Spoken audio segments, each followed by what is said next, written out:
Yo, yo, yo, YouTube. Welcome back to the Dollar Box Live. You may notice something missing this evening. I haven't heard from Charlie, so I don't know if he's gonna make it on here tonight, but it was getting kind of late, so I thought I'd jump in live, and of course he can jump on once he's ready to go. But we do have some topics we want to cover tonight, so I wanted to make sure we didn't get started too late.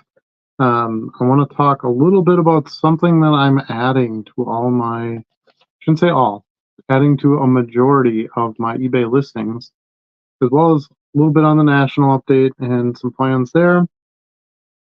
Buysportscards.com. I have some information on that.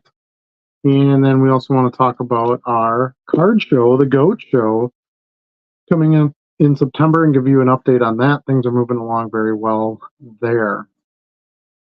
So first thing I want to talk about is what I am adding to most of my listings on eBay. And that is HOF. Something very simple, 3 letters, all capitalized. But I'm adding that to all of my listings that are of a Hall of Fame player. I might not go back and add it to all my existing listings. I'm definitely doing it as I list going forward. I got that as a tip from someone else who does selling not of sports cards, but of other items, memorabilia, game used items, things like that. And there is just a very large portion of collectors that are searching based on that Hall of Fame information. And I want to make sure that I was capturing those searches. Most listings I have an available 3 letters ready to go. So I'm fine with that. It's not hard to add 3 letters to the listing and still be within the required, you know, title length that eBay allows. So just a small thing, but I think it's an important thing, and I think it, especially players that it's not easily known that they're Hall of Famers. So, for example, you list Cal Ripken Jr., you list Babe Ruth, or you list Mickey Mantle cards. I would think most of the buyers, if not all of the buyers in that market, would know that they're Hall of Famers. But there's a lot of fringe and older name Hall of Famers that maybe aren't as recognizable. So trying to find out ahead of time when I'm making a listing if that person's in the Hall of Fame or not. Sometimes a card will indicate it, things like that. And as you get to know the names more and more, it's not even something you have to look up. You just know that that's a Hall of Famer. So something simple there. I wonder if any of you do that as well. I've heard it, I think, in this chat before from a few sellers, but just wanted to give an update there on where I stand on that one. So the Nationals coming up very fast. It's like 30 days away now. So we're looking at a month of, final planning here to go. So what are my plans? What am I going to be doing at this national? Sorry, my screen locked up on me there. Um, I have some goals. I have a couple of monster boxes or 5-roll boxes I'm going to bring with me, and I plan to fill those.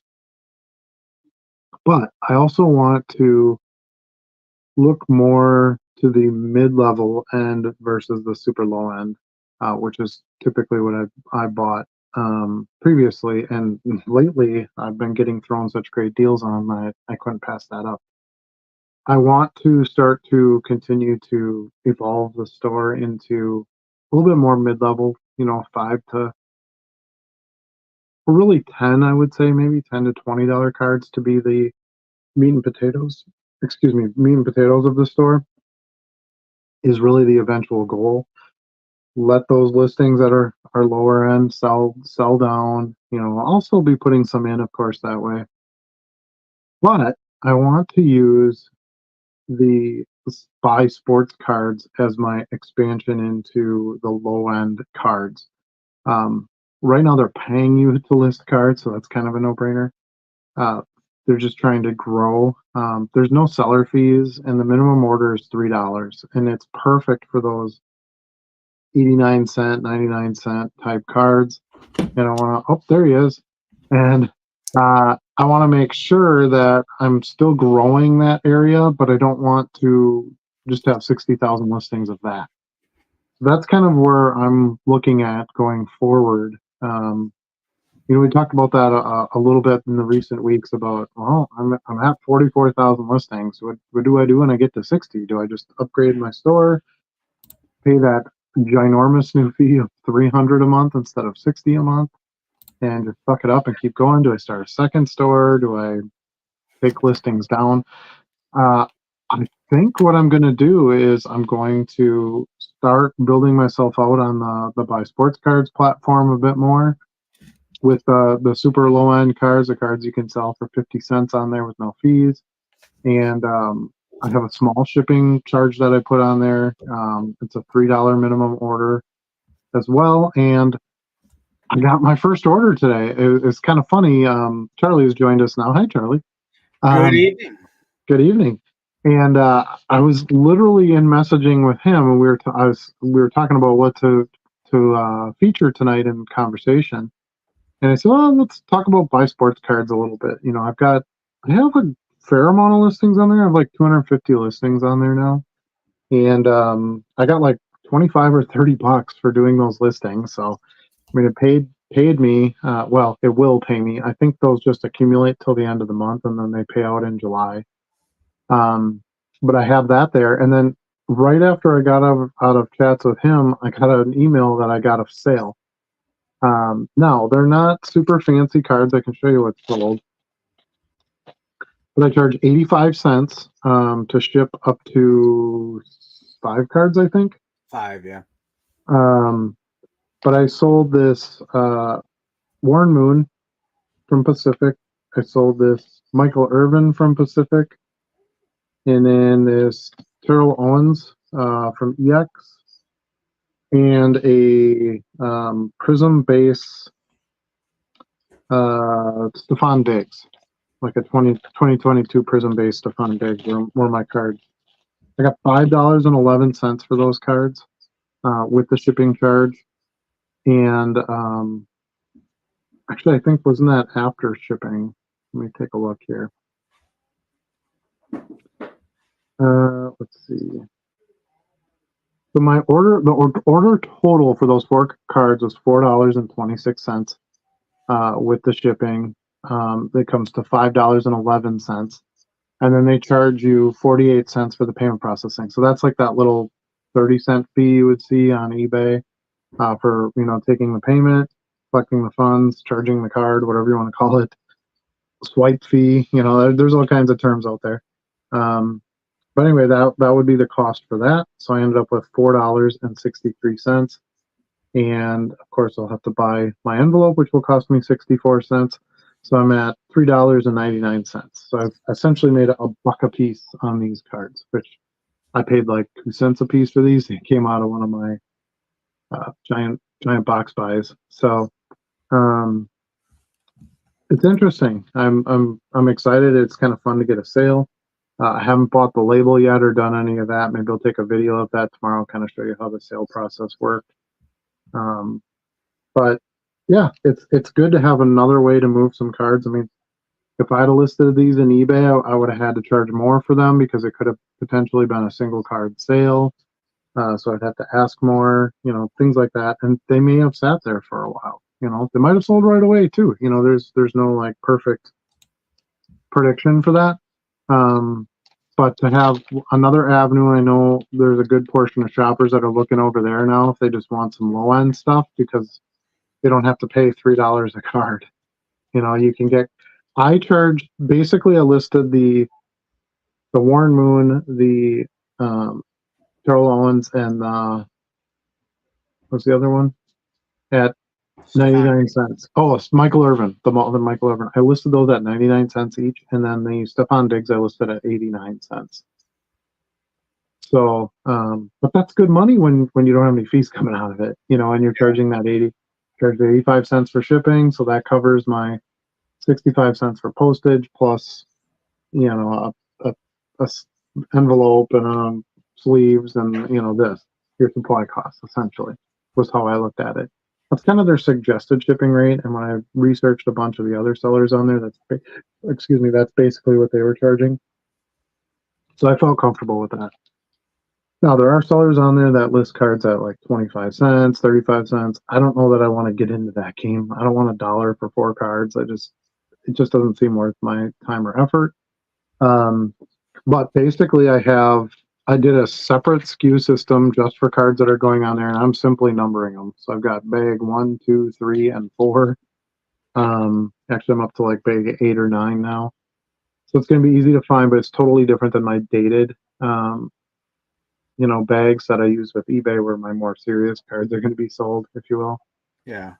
So I thought it would be easy to keep it separated. I have an entire box of cards I got for free that I'm going to get paid from Buysportscards for, building up my store on there and listing them.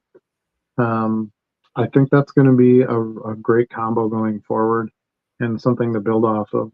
I did talk to some people up there about like getting added to some bulk listing tools like Car Dealer Pro, things like that. They don't have anything like that right now, but that's obviously something that they want to pursue. I don't want people to get the idea that this is going to continue forever either. They're not going to pay you to list cards at some point. That ends in a week or so, I believe. I'm sorry? That ends in about a week or so, I believe. Yes, it's the whole month of June. Yeah. And I guess they do it like 3 or 4 times a year. So you could even sort of bank some cards maybe aside with the anticipation that that's going to happen again, and then list those cards, however you want to handle that. For me, it was just kind of a test run. I didn't just sit there and list cards on there all day long. I go, I got a little handful here. It's stuff I don't want to list on eBay. I'll pop, they would normally go in my dime box. If I can list them $1 on there and sell them, what the hell. So, now Warren Moon, Michael Irvin, those are guys that I would normally list in my eBay store. So I did throw some better names in there too, just to try to get some sales, to actually get some sales. But I got a lot of like no name, Prism random players and stuff like that. That are in there that maybe we'll never get a sale. I don't know, but eBay always surprises me with sales that I get on certain cards, and I'm sure that happens to all of you as well. So why not? If you can charge less and the buyer can, it makes more sense for the buyer. A lot of those no-name cards you could sell them there. There's a lot of buyers who can't get to shows, don't want to go to shows, so they can't buy out of a dime box, but maybe they will pay the 75 cents or the 85 cents to get that card. If you have enough cards to offer that they want to buy $3 total minimum, that they'll place an order. So there's more and more orders happening on there. There's a couple of really big dealers on there that have quite a bit of feedback and transactions and stuff. So I'm just trying to get started in there, get some feedback, get a few orders shipped and completed, get some payments from them to make sure that works okay and things are moving, and just keep building on it. So that is I think that's going to be my major play going forward. They do not have any listing limits, so you can literally take anything you have for now. Okay, so take all this with a grain of salt because they're new. Will they have a fee on there eventually when you sell an item? I don't know. Maybe. I still think it'll always be lower than eBay because they just don't have that market size, and they likely never will. But for now, those things are in place, and if you're going to take the effort to help them build up the site, it's great that they're giving the rewards out for that, and I'm going to take advantage of it. So, and if I can build it up and get to be a recognizable, good-sized seller on there, it wasn't hard to set up. Setting up the seller account was pretty easy. Listing is super easy because it's just a site for cards. So unlike eBay, where you kind of have to go through all the bulky stuff, to kind of get your listing done and all that. I know there's, the CSV super fast listing and, all that. But you have to do the cards one by one, essentially, on Buysportscards. But it was really easy because I literally just go into the search bar, I type in the card, I click on the one they got. You can take a photo right in the listing. Unlike eBay, it doesn't work very good to take the photo right in the listing. Kind of have to pick photos ahead of time, like I do. Always got to crop them and move them around, But anyway, it works really good to just upload the front, upload the back, say it's raw, tell them what the condition is, and then boom, that's it. You don't have all that other stuff to fill in. And from my experience so far, and I'm listing lesser named players, which can be more difficult at times, but almost every card I've searched in there has come up. So kudos to them because it's built pretty well. I mean, I have some pretty random names in there, like Juju Smith Schuster base cards and stuff like that. That you probably wouldn't list on. Here's Mackay Becton, right? Who's Mackay Becton? Who knows? Clavion Chasen, Adam Humphreys, Prism card. There's just all these random, who really knows it type names that, doesn't do well trying to get from eBay information because there's probably no sales or very little. So anyway, I've been pretty happy with them. Like I said, I talked to the actual staff there and stuff. They seem really nice. I believe they're going to have a presence at the National from what I got in conversation. So that'll be nice. I'd like to stop by them a little bit and to see what they got going on. But yeah, so what you missed earlier, Charlie, before you got on here was I talked about what I am adding to my listing titles that I haven't done before. And that is HOF. I'm going to be adding that on every Hall of Famer that I list from now on. I've had some.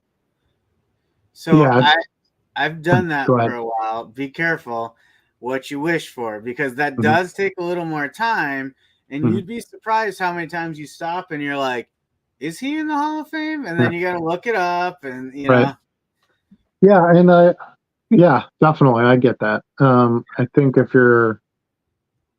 I think it's good for you to know who's in the Hall of Fame and who isn't anyway. So it's probably a decent device. Yeah. Yeah. It's a decent way to force myself to have that knowledge.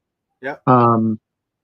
But this past week, after the eBay Live and stuff, I talked to a few other guys that are selling other stuff like memorabilia and things like that. And there's just this huge customer base that just collects Hall of Fame stuff.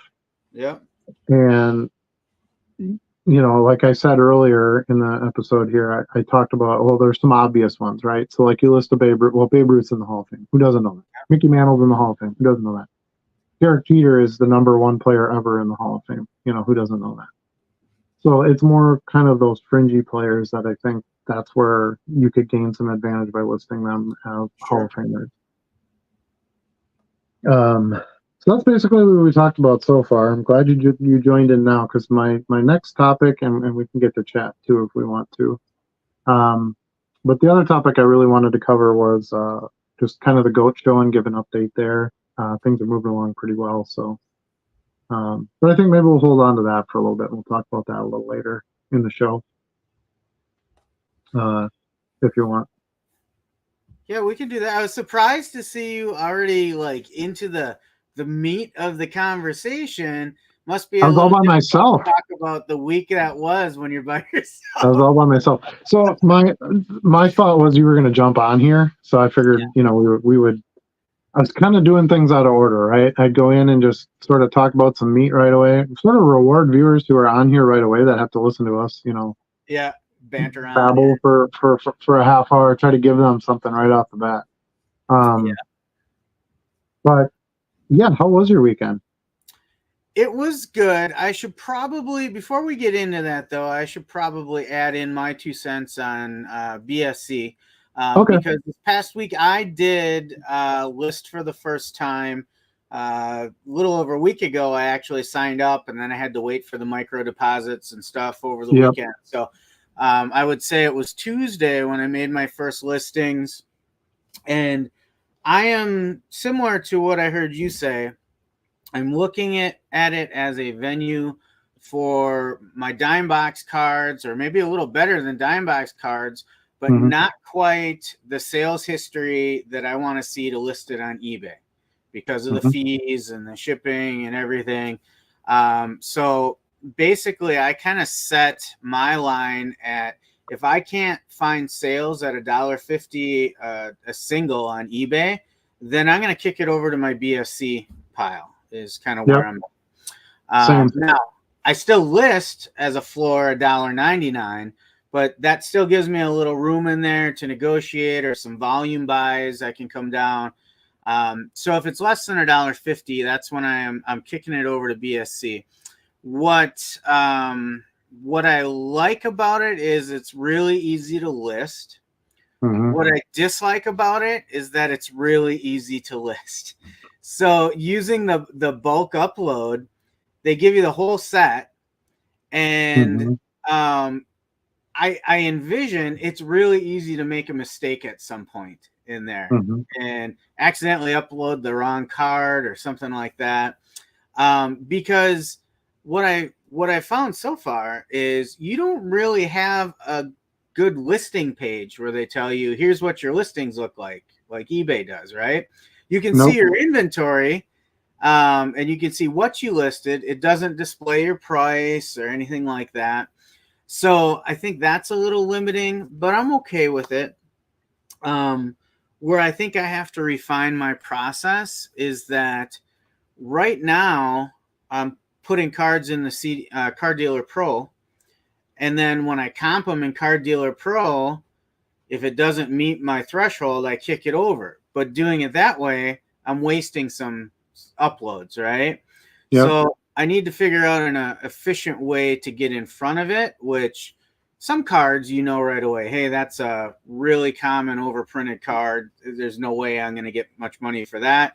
You can throw that aside right away. But there's a lot of fringe cards that I'm like, this could be a $1.99 card on eBay. I'm not sure, you know? So then I have to decide, am I gonna look some of these up? Am I gonna have a third pile where I say look these up later or not? Or do I just go by gut feel and I hit some and I miss some, you know? Yeah, the amount is too small to care. So it's kind of Right. like the dime cards. Like, oh, Yeah. do you sort these by sport? No, they're a dime. I'm not spending any time on them at all. That's the whole point. Right. Right. Time is the money. I think, as we all know, and all this stuff takes time. Yeah. And you have to maximize your time when you're doing bulk, because if you don't hit the bulk numbers, you don't make enough money.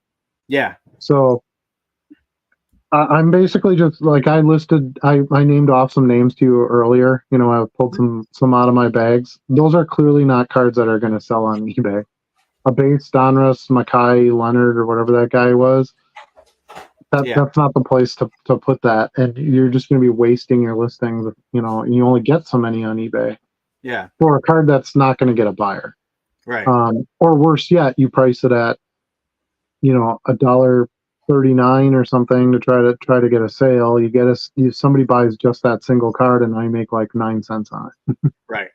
You know what for? So I'm dropping my prices when I'm listing there, because when you go in and you look at a card, it shows you who's the lowest price first, kind of like ComC does.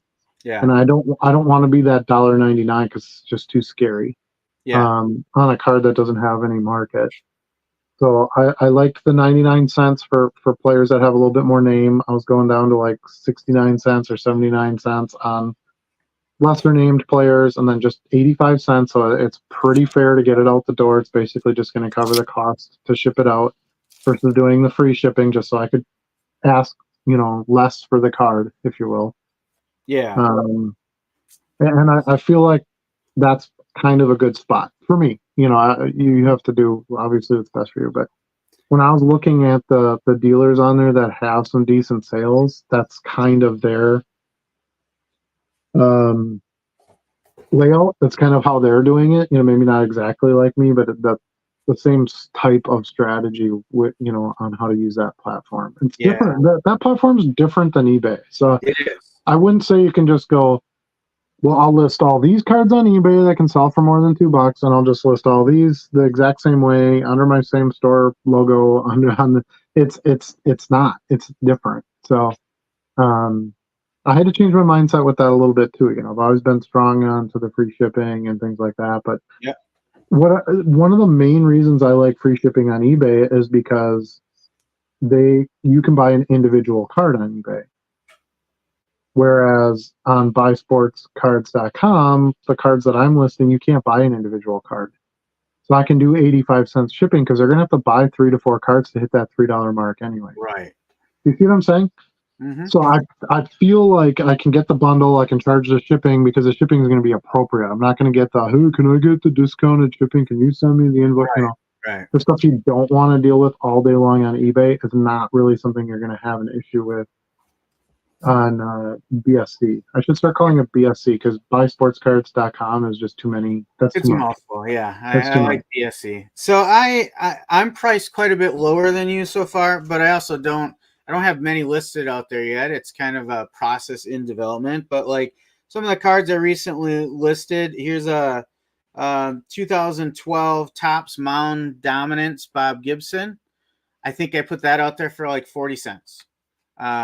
And then I got a bunch of Topps Holiday rookies and veterans. I think the rookies I put out at 30 cents and the veterans out at a quarter. It's just the first stuff I'm putting out there. And when when I do my listings, it's nice. They give you like, what is it? The average listing. And then they give you the last sold. Yep. And these were cards that were like a quarter, on both of those. So I didn't want to go too high, but I think similar to when I started on eBay, you got to find the sweet spot, right? Yeah, and I still have the same belief on there as I do with eBay. Now it's going to take some while to build up BSC, you're essentially new again. Yep. But I don't want to be the low guy. Like that's never been my goal ever in business. I think that's a very dangerous thing to chase. But yeah, you have to decide how it fits for you, and what you think you can get the sale on. Yeah. I think as long as you have some quality cards and you start building some sales and some base on there, that even if you're a little bit higher price maybe than the other guy, you can get that sale.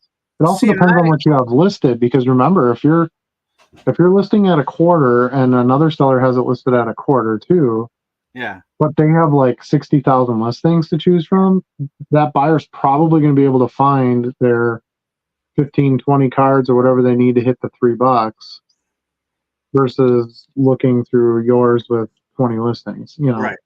Which obviously is something you'll build over time. Right. The other thing I think of too is if it's going to require them to spend $3 to get these cards shipped, I don't necessarily want to charge a quarter, because now they got to go find all these other cards to be able to place an order. And I don't necessarily want 15, 20 card orders. I shouldn't say it that way. I do want 15 to 20 card orders, but I don't want the customer to have to be forced into that position that's the only way they could place an order for me. Yeah. Now, that being said, as time goes on and I build more inventory on there and quantity on there, that's something that I could start looking at dropping the price on, or maybe go to free shipping then, when you have a big enough model where you're getting bigger orders and you don't need to force them to bulk, if you will. Yeah. But yeah, for a ground floor entry, I think we both have a pretty good path to get started there. And I think a website that's dedicated to only selling cards is an advantage for both the seller and the buyer. Agreed. In what we do. So you're not going to look up like 1993 Mike Piazza and find like a poster of him and a pair of shoes that he wore. You can literally just look that up and it'll just give you all the 1993 Mike Piazza cards that are listed for sale on there. Right. So I think it's big enough. What we do in the hobby that we're in is big enough that it can hold its own on a trading site, which essentially what it is, especially for low end stuff. I mean, I don't know that you'd sell your 52 mantle on there, but for one of the things I love about this site, and I think is really going to be helpful, is for team collectors. Mm-hmm. Right. So you're a Packers team collector, right? And you want these Eddie Lacy cards and like all this stuff you're probably not going to see listed on eBay because, again, they're too cheap and the eBay fees are too high.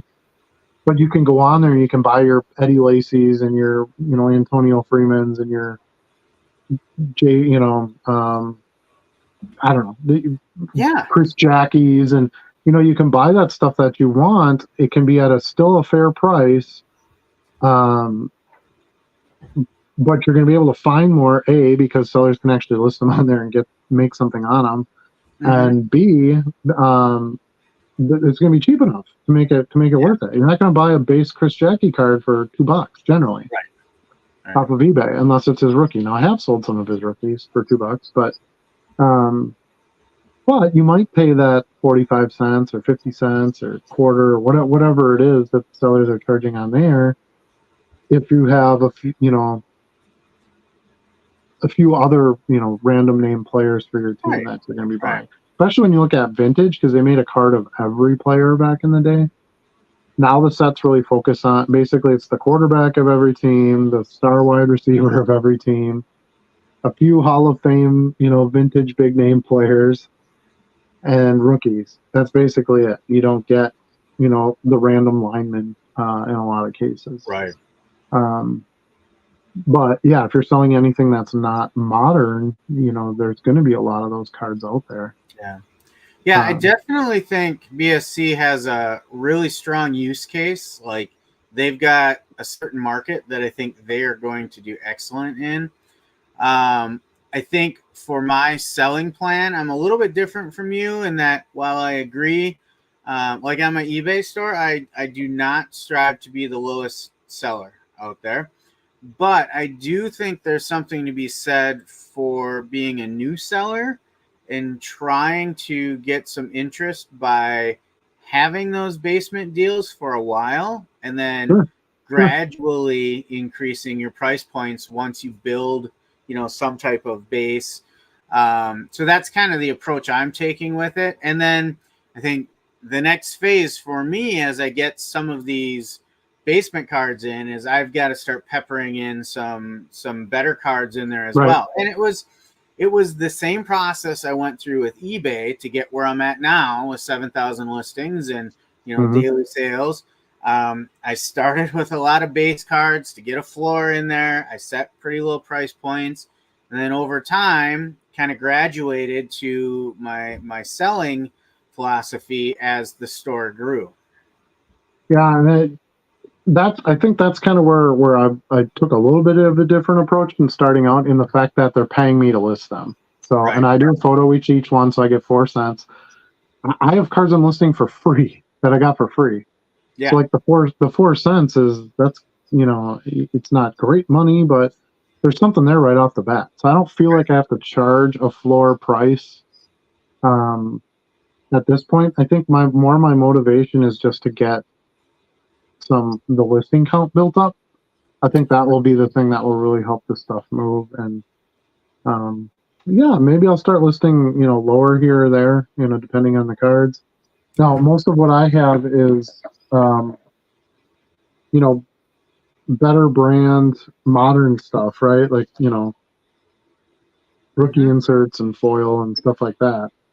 To list. So I think if you were talking a lot of, 1988 Topps baseball stuff, comments, I don't think you'd want to try to go the 79 or the 99 cents, Yeah. I know you probably would want to do a quarter or something like that. And that's a big difference too. Your listings on eBay is significantly different in volume than my listings. Mm-hmm. I'm still in a growth stage on eBay, whereas you're fully grown on eBay, right? So you're looking at it, at least to some extent, of, hey, I'm going to hit my listings cap. I don't really want to pay more for more listings. Do I have another resource to sell on? So for you, I would imagine it's easier to say, I'm going to take some better brands, some nice inserts, and put them over on BSC as well. But for me, that stuff I still want to be a premium on my eBay store, Right. I guess I look at it like, okay, if you go into my BSC store and you're buying a Derek Jeter card, because everybody should be buying Derek Jeter cards, and you also want this, Jorge Posada card, right? Because you're a Yankee collector, and it's this Donruss base card that nobody's going to sell on eBay for less than $2 due to fees, but you only want to pay like 40 cents for it. All right. Well, you come in and you buy that Jeter card, and now you buy the Posada, because why wouldn't you, right? Yeah. At 50 cents or whatever. So I don't know. That's kind of how. That's my sort of a long term view on it. Yeah. And I think the biggest thing you never want to do is be behind, right? You don't Yeah. want to be like the last guy there. Yep. So I feel like if I can go on there now and start building some stuff on there, even if my prices are a little bit higher and I don't sell as much, I'm okay with that. Like I said, I don't have to sell it. I'm getting paid to list it. Yeah. I want to build I look at it more as the building process than the sales process. Yeah. I was surprised I even got a sale today. I wasn't expecting sales on there for like weeks or months. That's a good You point. know, I'm not expecting sales anytime soon until. right? So I don't really care what price I put on there. As a matter of fact, it's going to sound weird, but in some ways, I don't even really want sales on there. I just want to build. I want to build it up, Right. right? Right. I want to have like a real store presence, not have 25 listings on there and whoop, 5 sold. And Yep. just kind of try to keep that churn. I have plenty of cards to list. It's not like I have to go out and buy inventory to do this. It's Yeah. here. Got to put it on there. So I'm excited that I have a sale. I can, I'll print the label tomorrow. I'll get it out. I'll get paid right away, and I'll hopefully get a positive feedback from the buyer. And now I've got something, right? I've got Yeah. a performance measurement Right. on there. So that's the goal. And then I'll start adding the link to my BSC store to my social media. I'll have to add it to my next order of business cards. I'll make my QR code for it, and put it on my Facebook page. Then you have to start branding and building that part of the business as well to get anybody to even go over there. So I'm glad you brought up branding, because that's the other point I was going to make, in that I also look at it like these major retailer conglomerates, right? Like the same company owns, I think it's Old Navy, The Gap, and Banana Republic. Mm-hmm. Each of them has a different type of customer, right? And typically different price points. I Yep. kind of see it as I'm opening BSC as my Old Navy, and eBay is my Gap, and I don't have a Banana Republic. So that's an opportunity for the future. Yeah, well, it's kind of weird because I have the two ends of the pencil going into BSC because I've been listing a lot of my graded stuff. They're paying you Yeah. 20 cents to list a graded card, and doesn't take you any longer than the base. So I'm like, well, I'm going to get all my graded stuff over there. And I'll price basically the same as eBay. So if I get a sale there, I'll just get more money, which is nice. And yeah, so I don't know. They're paying you to list. That's the way I look at it right now. So do that. Take the money from that. Let those cards sit if they have to, or price lower, like Charlie's doing to try to get some of them to move, and and build it up. That's my goal, is really just to have another place to grow to. And man, if that place becomes viable and they can keep the fees really low, because at some point they're going to want to charge something, I would imagine. Yeah. Otherwise, it's a pretty poor business model, and they won't be paying for listings at some point and things like that. But if it becomes very viable and they don't have listing limits, which I still can't believe eBay limits you to how many things you can list. I think that's completely moronic. Yeah. But anyway, if they keep it that way, and the fees stay, they're definitely going to stay lower than eBay. I can't imagine they would try to match eBay's income per listing. I think that would be insane. Yeah. I like the fact that you got to spend $3 to get a shipment out the door. Like, there's a bunch of things there that I really like. I could consider building my main store there at some point, if it goes. And the sales are there, and you lose 30 to 35% of your sales to eBay, and shipping and so forth, when you offer free shipping. To get 20, I mean, you're going to have some cost no matter what, but even if you got 20 to 25% of that back, because if you make a single card sale on eBay, you got the postage, you've got the envelope, you've got their final value fee, the financial transaction or swipe fee, you've got your promoted listing fee. Like, dude, it's if there's an avenue to do that, and even if you're just pricing lower, giving the customer that deal as opposed to say, getting more money than you would have on eBay, that's still Yeah. good. That's still good for everybody. You'll sell more cards, the customers will be happier, things like that. So Yeah. I'm not a huge fan of we don't give you the money until 10 days after the sale. I think that's a horrible idea. I get that they're new and they're just trying to avoid, chargebacks and things like that. But you're going to have to pay your sellers quicker. Remember not that long ago when you would sell something on eBay and they just PayPal'd you, instantly, and you just got a PayPal deposit? No. Okay. Well, I'm telling you, that's how it used to work. And then eBay bought PayPal, and they were managing the payments. And then they were like, "Nope, we're gonna collect it, and then you tell us when you want us to pay you out." And I think originally the only choice was like weekly or monthly. Yeah. And people who were selling were pissed because they were like, "That customer paid me today. I should get my money right now." And blah blah blah blah. And, or I use that money to buy something else and then list it and sell it. Now it's just commonplace. Okay, well, I do all my sales today and I get paid tomorrow, or I get paid, next week. However you have it set up, you can get paid within the day, which is how I get paid once a week, and I am totally content with that. Yeah, I get paid every day, but my numbers are a little different than yours too. Yeah. But however it works for you, you can do that. But this place, it's 10 days. It's more like the Whatnot payment structure. Yeah. Mm-hmm. I don't know. And I still like this better than the live selling platform. It's so hard to get an audience on a live selling platform. And we have a bit of an audience, right? With all of you watching us and having YouTube channels and all that. And it's still hard to get really going over on Whatnot. You almost have to have like a huge chunk of capital, right? You have to go buy like a bunch of cards that you can afford to just sell cheap, because you're going to have to sell them cheap to get started. And then maybe eventually you can get, like, let me ask you this, right? So you've been on eBay now for a while. How many auctions do you do on eBay when you sell? Very rarely. Right. So why would you go do live auctions, where you have even less chance of getting the money? Juice, Because it's about the juice. It's not. No. That's all. A lot of that is hype train stuff. It's a lot of, this is the new thing. This is the new wave. And I'm not saying that live selling is a bad idea or, any of that.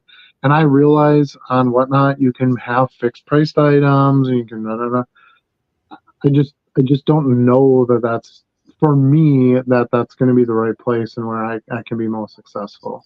You can't force it, man. If it doesn't feel right, you can't do it. It's not going to be successful if you force yourself into it. I have a pretty good customer base on eBay. I just had a guy now who just sent me 29 offers on different cards. Mm-hmm.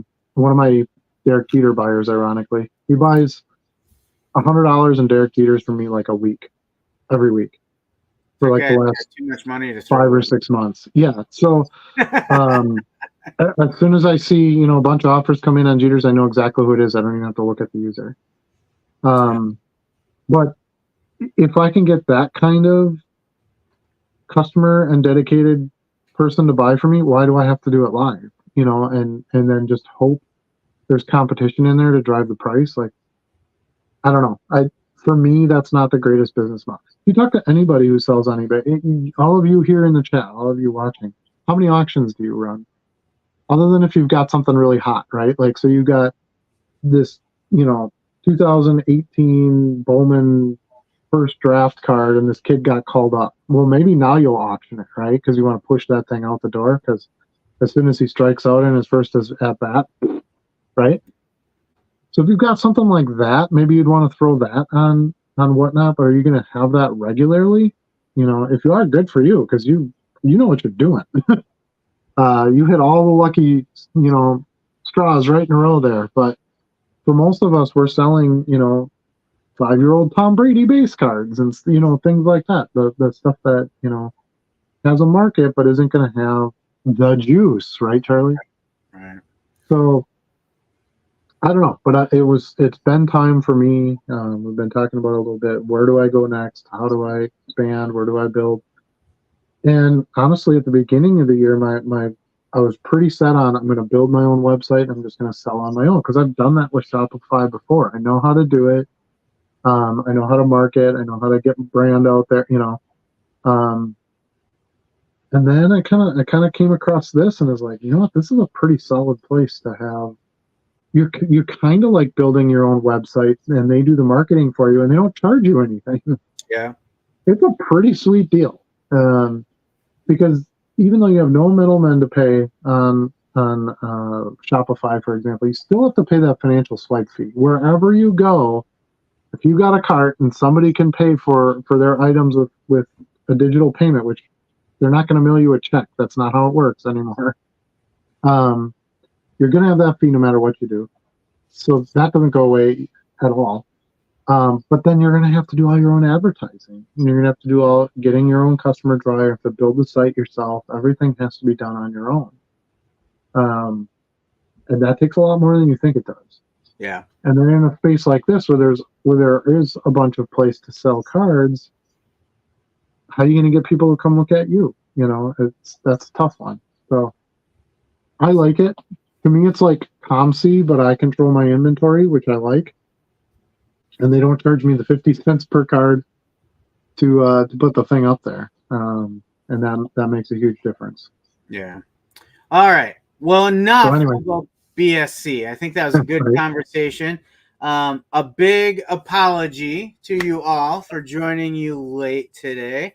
My 12-year-old son was celebrating his birthday this evening, and the summer daylight tricked me. My wife said everybody will be leaving by about 7 o'clock, so you'll have time to do some things before the show.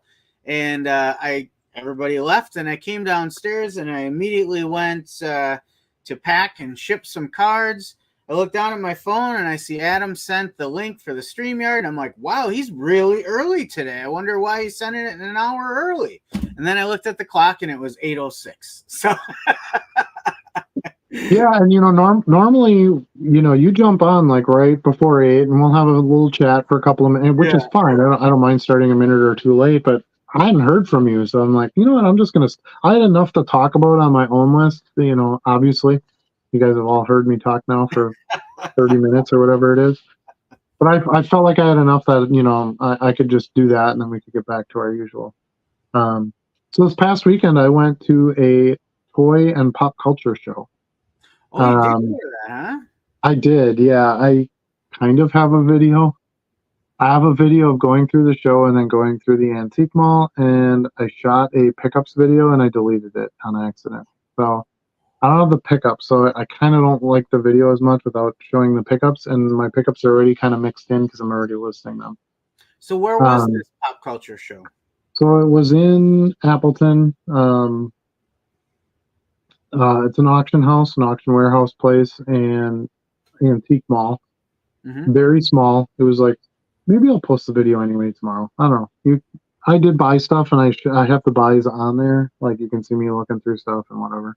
Yeah. That might be enough if you don't see the pickups, but I'll do some voiceover and kind of tell you what I bought, in the moment there, and do it that way. But anyway, very small show. First time they ever ran it. It was like 15 to 20 tables, and I only found one dealer there that had non-sport. Well, there was another dealer who had like Pokemon and Magic and stuff, but that's not my thing. Yeah. There was one dealer who had non-sport, and it's just like Ziploc bags of cards, so they were just all not in great shape and wanted way too much money for them. A couple of random boxes. There was like a box of Dick Tracy cards, like stuff I don't want to buy. And then I got to one table, and he had some sports cards, so $1 a piece. So I picked through that, and I found 12 cards, so I gave him $10 for 12 cards. Okay. Maybe paid up a tad, but again, that was a half-hour drive, and I didn't want to go away completely empty-handed. But I did find some good stuff in the antique mall. So we'll talk about that a little bit. Find a nice antique butter churn. Yeah. I was I was mainly looking for non-sport cards, of course. I did find some Austin Powers cards. So I bought those. Baby. It was it was like a deck. But like here's Here's Fat Bastard. Remember Love Fat it. Bastard? Um, here's Throw Me a Friggin' Bone. So it's like it's a card game kind of thing. So you've got, Dr. Evil over here. Yeah, just some. Here's let's see, where's the pit of. Here's the One-Eyed Monster. Remember the One-Eyed Monster? Mm-hmm. Anyway, so I got those. I got a bunch of police sets for cheap. I've done really well with the Brewers police sets. So I found a 92, a 93, and a 94 set, which I like because that's got Yount and Molitor those years. Well, maybe not 94. 94 might not have Molitor or Yount. But anyway, so bought some of those. I'll get those listed up. Got the lovely yellow border. Everybody thought 1991 yellow was cool for some reason, I guess, taking that clear lead. I did find a sealed pack of the Tombstone Pizza baseball cards, all 30 of them. I picked that up. And then there was a dealer who had just a bunch of, like, single roll boxes of some sports cards, and I got some good deals in there. I got a Kobe Bryant insert card for $1. Oh. I mean, that's going to be like $12, $15 for that card alone. I don't know if it's in my pile over here. But yeah, so it was definitely worth going to from that aspect of things. I don't remember where I put the Kobe now. It's in here somewhere. I might have listed it already even. That would have been one I would jump on right away. Yeah, and then I found a booth that had a bunch of Nintendo Power magazines. So, and they were in each one was in a baggie. And there was a sign on the front that said, feel free to take them out of the bags and look at them. Just make sure you put them back nice and neat. So I started grabbing a couple, and a lot of them were still taped shut. So clearly nobody had opened it and gone through it. So I started looking through those for issues 47 through 72, which are the issues that had the trading cards in them. Yep. And I'm like, oh, I'll start just popping the ones open that were issued in that series. And what did you find? I found there was a bunch of them that were in that run. None of them had the cards. They were all cut out of the back, so I didn't get any cards. But that was also the guy who had the Tombstone pack, and I think that was all I bought from him. The guy at the end who I bought the Kobe card and stuff from. It's the final. It's actually the final booth I went to. Ironically enough. Yeah. Sometimes you got to go all the way through the store, right? And he had some 2008 Kong packs, so I bought a couple of those. The football, where did that go? Oh, the football team set, police set for $3. Ironically enough, when I got home, I sold one of these Favre cards out of inventory as soon as I got home. But the other thing I like about this set, and you know about police cards, right? That they're printed in different areas, so they have different. So there's like 10 or 12 different versions of each police card. So they're more rare than you think they are. But these are actually the Glendale police ones. And yeah, I very rarely see the Glendale ones. Okay. So that kind of, so it's Dave's Honda was the sponsor. That's how small that town is. And so that kind of encouraged me to buy them too, because I'm like, well, $3 for the whole pack, Yeah. So that was basically the run of that. No, when I was in there, one of the things I started looking at was playing cards, right? Decks of cards. I found this really cool Muppets one from 1980. And the deck was, exactly. The deck was split into the backs of the cards. So obviously there's like Joker, King, Queen, the normal faces on the cards. But the backs of the cards were all either Kermit or Piggy.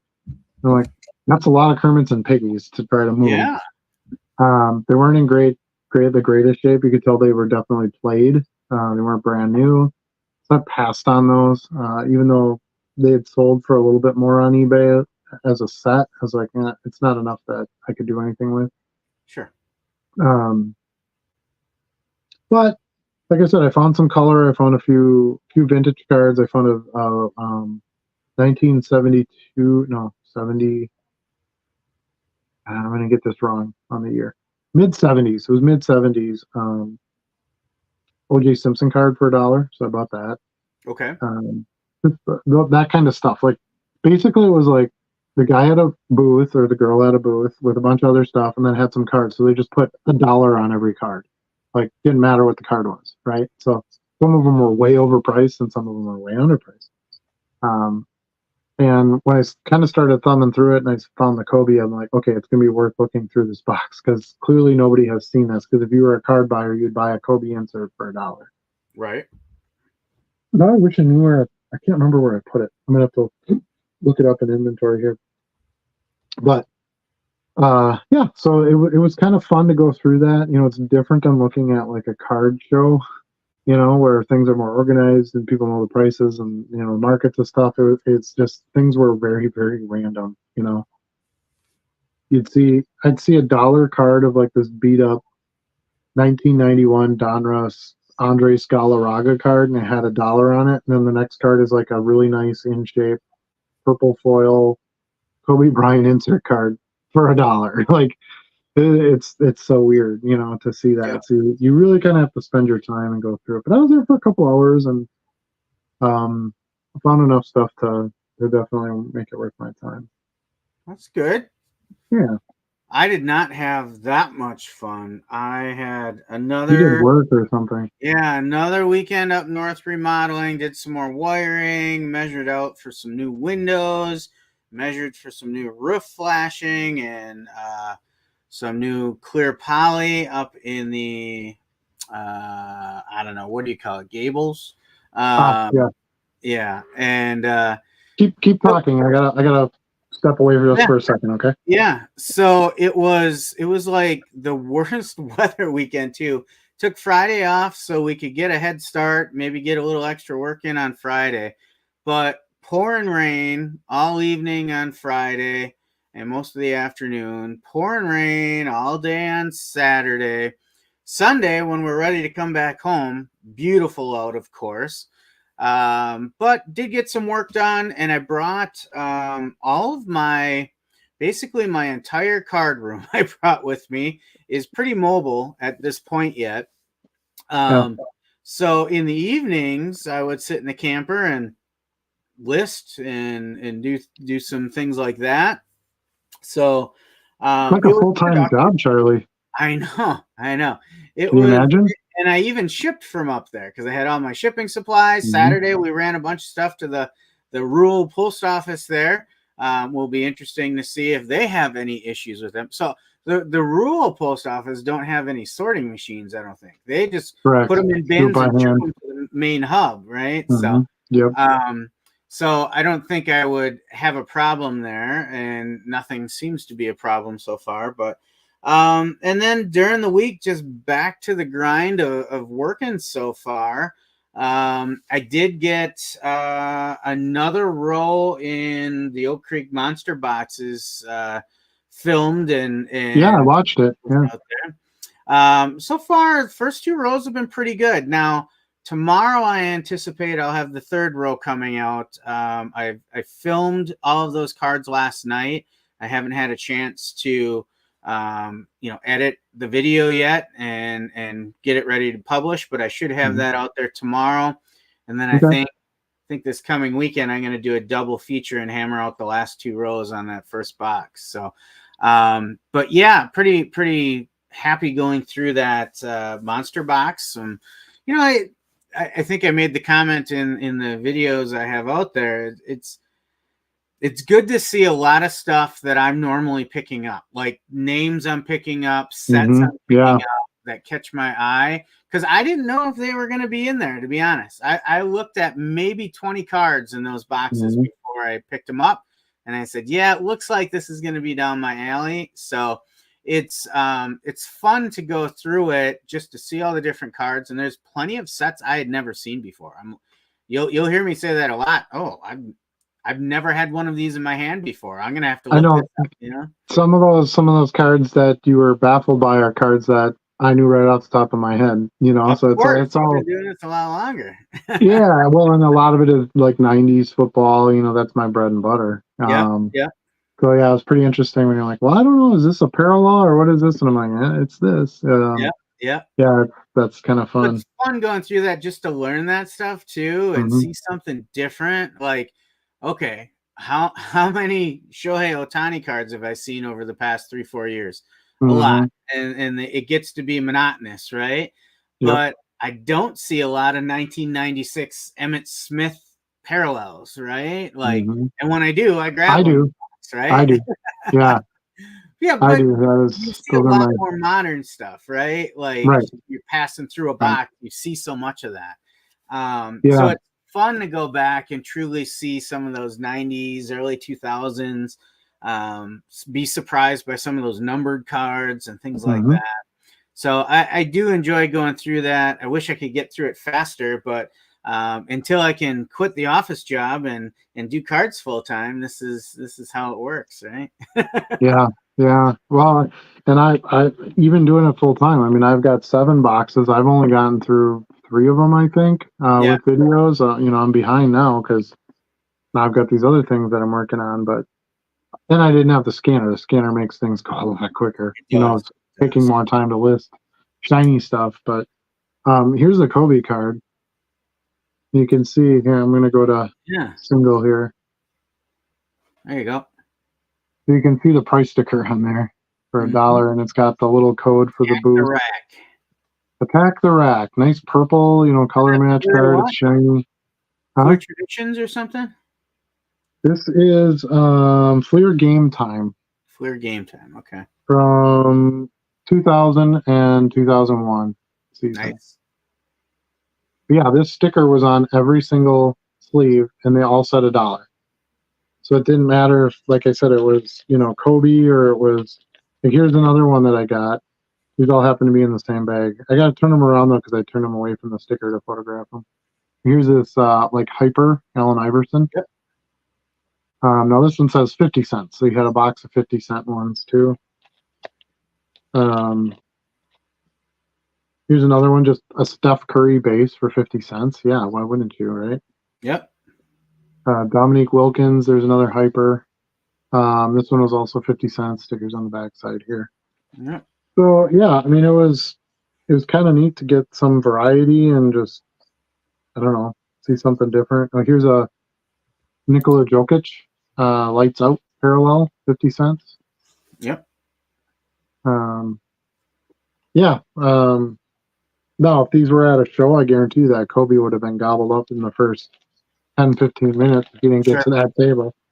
So it was kind of a nice way to, what am I doing here now? Okay, I got to go to this. There you go. All right. Oh, you went to the close-up one. I did. That's okay. I There like you go. that. So, yeah, it was just kind of a fun experience to just kind of do it a little different way and still obtain some inventory. I was really hoping for a lot more non-sport. I found some other non-sport sets. Some of the booths were selling, but like a Stadium Club Batman set, with Yep. none of the inserts, none of the parallels, none of the shiny stuff, and they want like $15 for it. I'm like, I'm not doing that. It doesn't. It's too much work to try to make something out of that. So, Sure. um, so that was a little bit more unfortunate than I thought it would be. But hopefully the national provides some good non-sport. That was the other thing I was thinking of doing with BSC was going. Okay, I'll move all my sports cards to BSC and do all my non-sport on eBay. Um, That and maybe makes maybe that would be the path eventually. I don't know because BSC doesn't do non-sport anyway, so I can't even list anything there. Um, might be a natural progression. yeah, Uh, certainly another option for you. yeah, yeah. So good. It's good that there's options. Like you don't feel. I don't feel stuck. Um, which yeah, it's definitely positive. So that buyer that I was telling you was making me Jeter offers. Yeah. I keep getting pinged here, so I'm going to check what he's up to. Oh boy. 73 offers I have from him right Yeah. now.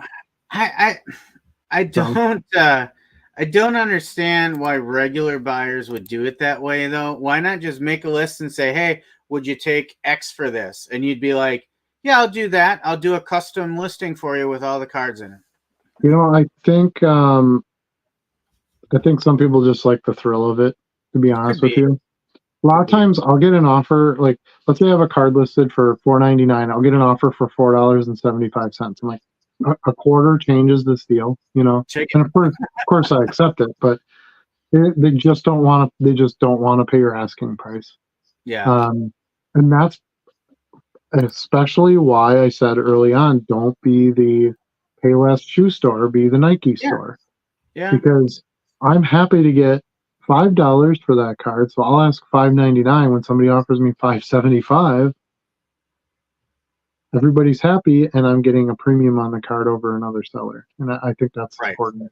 That's important for longevity and for um, maintaining capital. You don't just need, in my case, I need a paycheck, but I don't just need that, but I need money to buy more cards too. So Yeah. you have to kind of, I'm not saying squeeze every nickel, but you want to try to get as many of those nickels as you can, yet you want your customer to feel like they got a deal, right?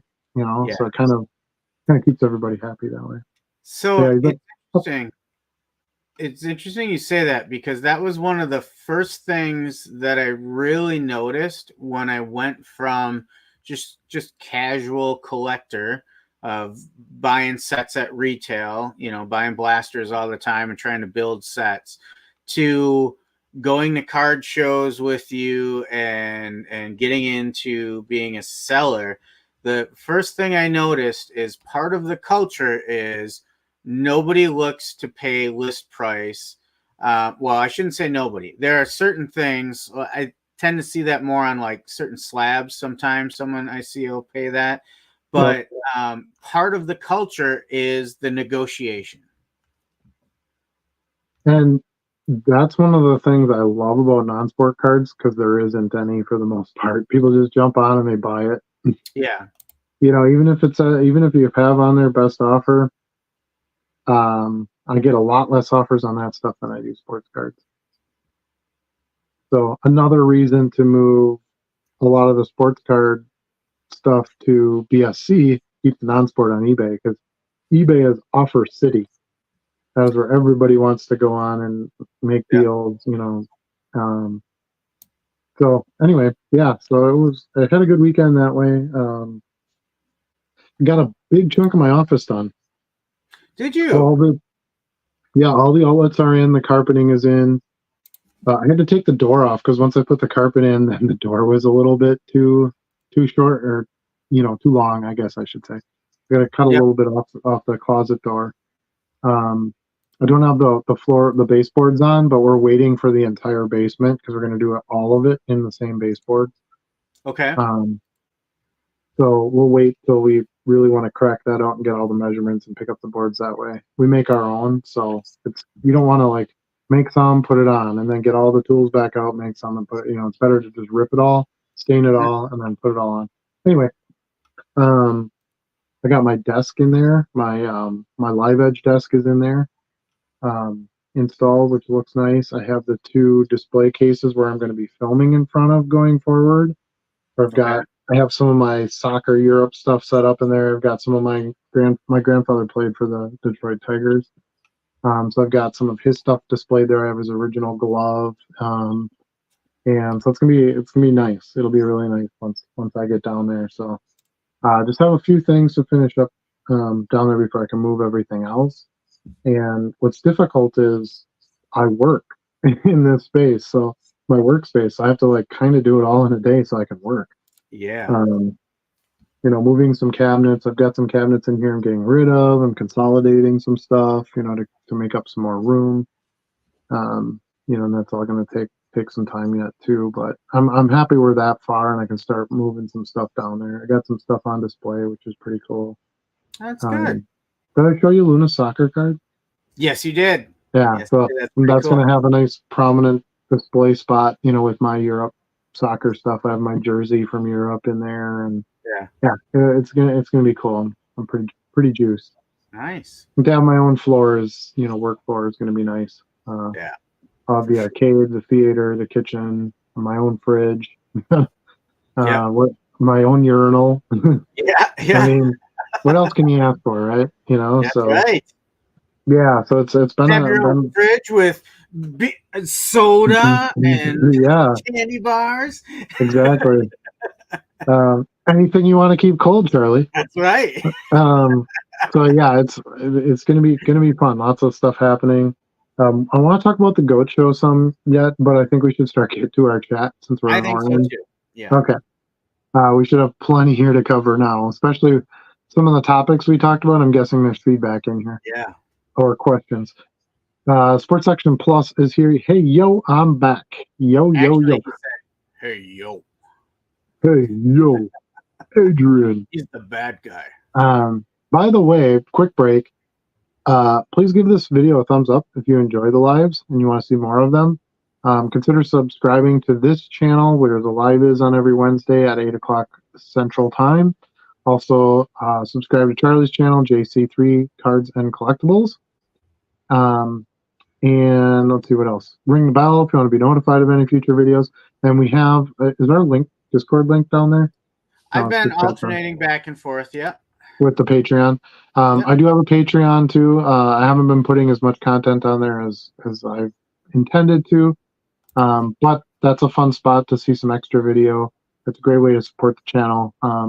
Some of you have made donations on there. I truly appreciate it. So membership is free, but you have to have the paid membership to get the extra content. So consider that as well if you would.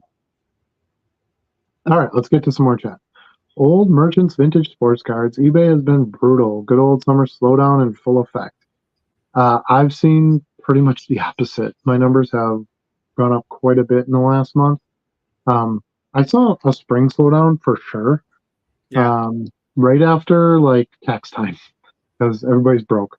The economy's played a little bit of a role in some things this year. I would think too.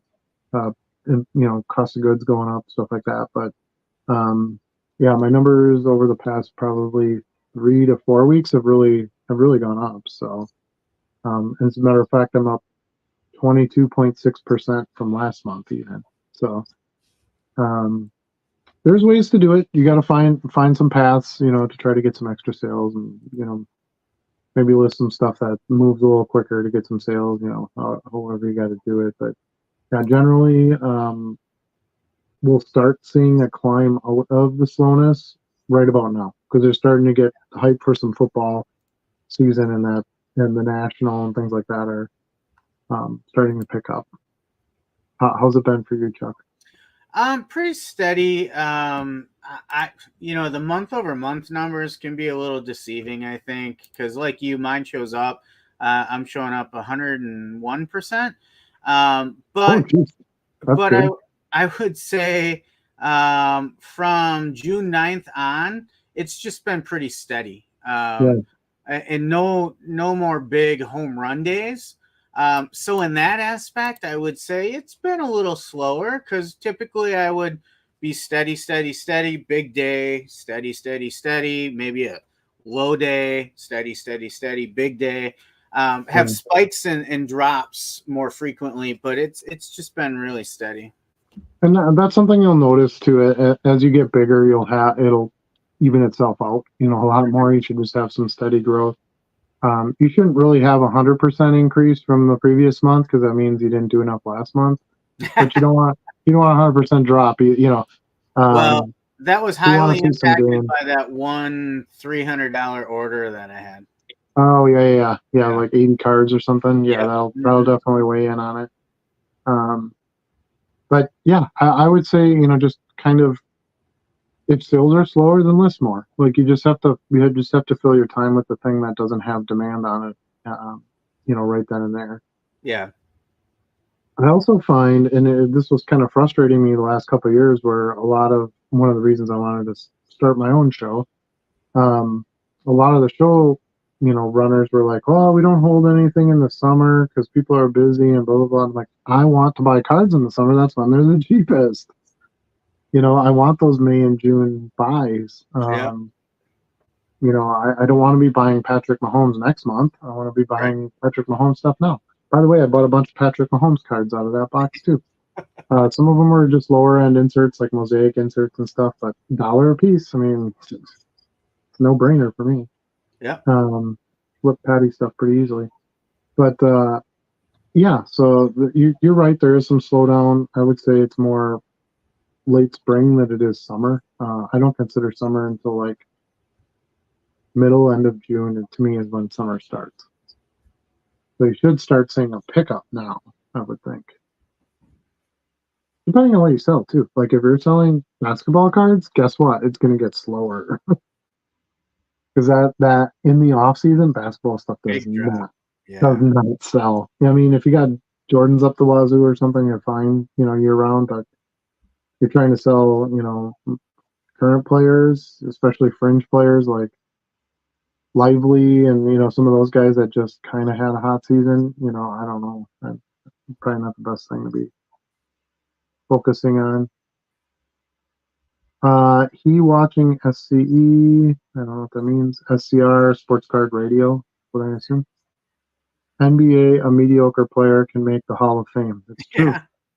They even say that in football too. Like there's too many players in the Hall of Fame. Like it's not really as big a deal as it should be. Brian says he had a blast handing out flyers for the Goat Show. Thank you very Nice. much. We'll like I said, we have some updates on the Goat Show. We want to share. We're going to do that a little bit later in the show. So just want to get through some chats. Congrats on breaking your BSC cherry.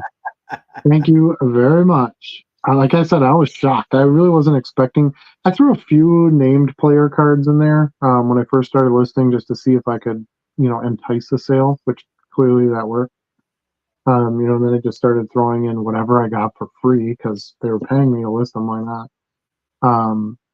But I really wasn't expecting a sale, so that does help me round the corner a little bit to see how the order filling process goes. I want to get a payment from them, things like that, and we'll see if we can build that relationship. Oh, Charlie was too busy watching SCR, Sports Card Radio. Yeah, don't give up your personal life to watch Sports Card Radio. Two things I don't like about BSC: you can't save a seller. You have to ship each card in a top loader. I don't know that that's true. I plan to combine them into a card saver. So I don't know why you'd have to ship it in a top loader. How are they going to even know? Right? Did you know that, Charlie? Do they say I you have to didn't ship it in? know. Yeah, I don't know about that. No, Charlie was watching Vintage Sports Shack. Oh yeah, your favorite, Drama at Vintage Sports Shack this week. your favorite channel.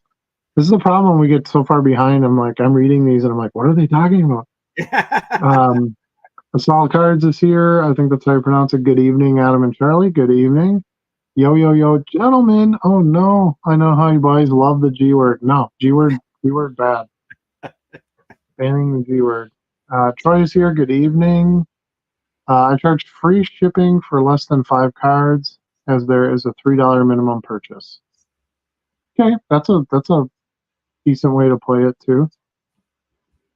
Something to think about. Hey guys, I've got 27,673 cards listed on BFC, 12,000 unique. The bulk upload is a lifesaver if you're uploading the same sets, which is how I can offer 25-cent cards. Yep, I could see that. If you have a bunch of cards from one set, I don't have that very often. Maybe a small handful at a time, but not generally like hundreds of them. You actually do have a bunch of cards from the same sets, but it would require you to go through and sort them all out from different buys. No. Nope. You just enter quantity and price on bulk upload. I sort my inventory like Burbank Sports Cards, sport year, set, and set number. Okay. Who's Mackay Becton? LOL. A-Rod's main man. See, exactly. Perfect place to list it, where they're going to pay you to list it. Yeah. Well, he was. Was hurts now. Was up? Hi. We haven't had a was up tonight yet. All right, we got a stew. Yeah, we had no stew at the beginning. I was kind of like, we'll hold off and do some stew later. Bought some Euro 2024 tins and booster packs to rip and list. Yeah, I kind of want to get some too. Argentina looks pretty solid, let me tell you. would have worked out better if I didn't let my boys keep the Ronaldo that I pulled along with Italy and Germany, but it's more about the fun. Yeah. You got the same trap I did when I brought home a bunch of buys and let my kids go through it, and I said, let me know what you want, thinking they were going to want all the Brewers and the Bucks and stuff. No, they've been watching Dad, and they picked out want Trout and Acuna, and they're no dummies. Yeah. Charlie, I like your longer videos that you posted this week. You're gonna find the tug of war on that one. Why are your videos so long? I love your long videos. Like, I still get that. I think the plan is to try and have a mix of them, right? Yep, that's kind of what I try to do too. I mean, I even post shorts. Like, it doesn't get any shorter than that. So, yeah, if you don't like the long videos, watch. Maybe it'll get chopped into shorts, and I'll post them that way, and you can just see some small pieces. The question I would have is, what kind of background music do you guys like on those longer videos? Do you like some techno, some smooth jazz, some blues, standard classic rock? What kind of beat you like in the background when I'm going through those cards? That's a tough question. I struggle with that too sometimes when I have to do a lot of music. I mean, I have my normal intro and outro music, but yeah, just kind of go with the vibe, I guess, and hope for the best. yeah. Mm-hmm. I find myself having to put music in times when I don't want to because I'm somewhere where they're playing licensed music. Yeah. Now, you don't have to care about that, but I do, because if I put that in there, I don't get paid. So I can't get that copyright check every time. Right. And I'm like, I don't care. Right. So I can't. Yeah, you will though. You will eventually. Yeah. So I have to kind of go through and think about it. Now I can kind of. There's some options. Once you post it, you can cover up the audio, but I don't want to do that. I'd rather put together a video with the audio in it that's acceptable right off the bat. Yeah. Anyway. I use stuff from the editing software, but it still registers a copyright claim sometimes, even though it's authorized for use in that editing tool, which I usually use Clipchamp. Okay. I have an editing tool too, and I get that once in a while too with different songs. So, like, you can't post it for free and then say you want to put a copyright claim on it. Like, I think technically in the description you're supposed to write. You're supposed to credit the artist. Yeah. Mm-hmm. And I don't. I don't either. I have, but I don't do it regularly. No one cares. So right. Exactly. I don't bother. Yeah. And if I get the copyright claim on it, guess what happens? I remove your song and I put in someone else's song, and then boom, I'm back to monetization. So yeah. Mm-hmm. I bought the stickers with my eBay coupon to send to people who have placed orders with me before. Great idea. Whatever gets you out there. Don't forget about the processing fee of 3.4% plus 30 cents per sale. I'm not sure if you're referring to BSC or eBay, but yes, my point with that earlier was no matter where you go, you're going to have to pay that because someone's got to process those card transactions for you. Yep. I noticed today that Card Dealer Pro now has non-sports available. Surprised they had most of my non-sports, including 2003 CSI. Really? I had not seen that. I haven't seen that either. I just got the Reload new version available, so let's see what's out there. Yeah, that is a game changer for me. Let's look at the change. So much non-sport that I have to just sit on because I have to do it one by one. Nothing in the change log. Interesting. Might have to talk to Alex about that one. Let me look at if I create a new batch. So non-sports cards, there it is. And it's just a general non-sport. I like that. So maybe I wonder if my Brockham Rock cards would work in that, because that would save me some time. Yeah, and I'll tell you, I'm picking up the scanner tomorrow, so I have plenty in Hunt Sports. I'll get some of that going, see how it works. Awesome. Thank you so much for thanks for letting us know, Dave. I didn't see that in the notices either. Normally we get an email on something that important. Picked you guys over Sports Card Radio. What's up? Thank you so much. We appreciate you. Hopefully you feel like you made a correct choice. Oh, there he is again. To be honest, eBay auctions for more desirable cards will bring up your store impressions and store subscribers very quickly. If you have stuff that warrants auctioning, that was my point earlier. Like if you're trying to sell, I don't know, like this Christian McCaffrey, green parallel card, who's fighting over that in an auction? I don't know. I think you're a lot of your cards are still going to be better off just listing at a fixed price and waiting for the right buyer. Yeah, you got, like I said, you got that kid that you bought, from 2018 Bowman packs that's been sitting around and now he gets called up. Yes, auction that. That is the way to play. Sure. That auction, thing. I hate to say it, but like this player just deceased, auction it. There's going to be lots of eyes looking for those players' cards. Now that being said, like Willie Mays just passed, and just by strange coincidence, I bought a bunch of his 1996 Topps Chrome. They're basically like reprints of his original cards, but they're in Chrome. I found a good stack of them at a dealer in Green Bay, and I bought them all and sold pretty much all of them. They just kind of kept plucking one after another, and I didn't have to auction those, and I got top dollar for them. So, now, could they have gone for more at auction? Possibly, but I would have had to take down the listings, put up as an auction. Hopefully, people are still looking at them a couple days from now when they end, and I don't know. Just didn't want to do that. Waiting for Burbank to take over the BSC scene. As far as like what, them offering their own listing service, or they're just gonna bulk upload to BSC and be done with it? I don't know. Have you ever sold cards on Beckett Online Marketplace? Just wondering if it was worth it. I have not. I never have.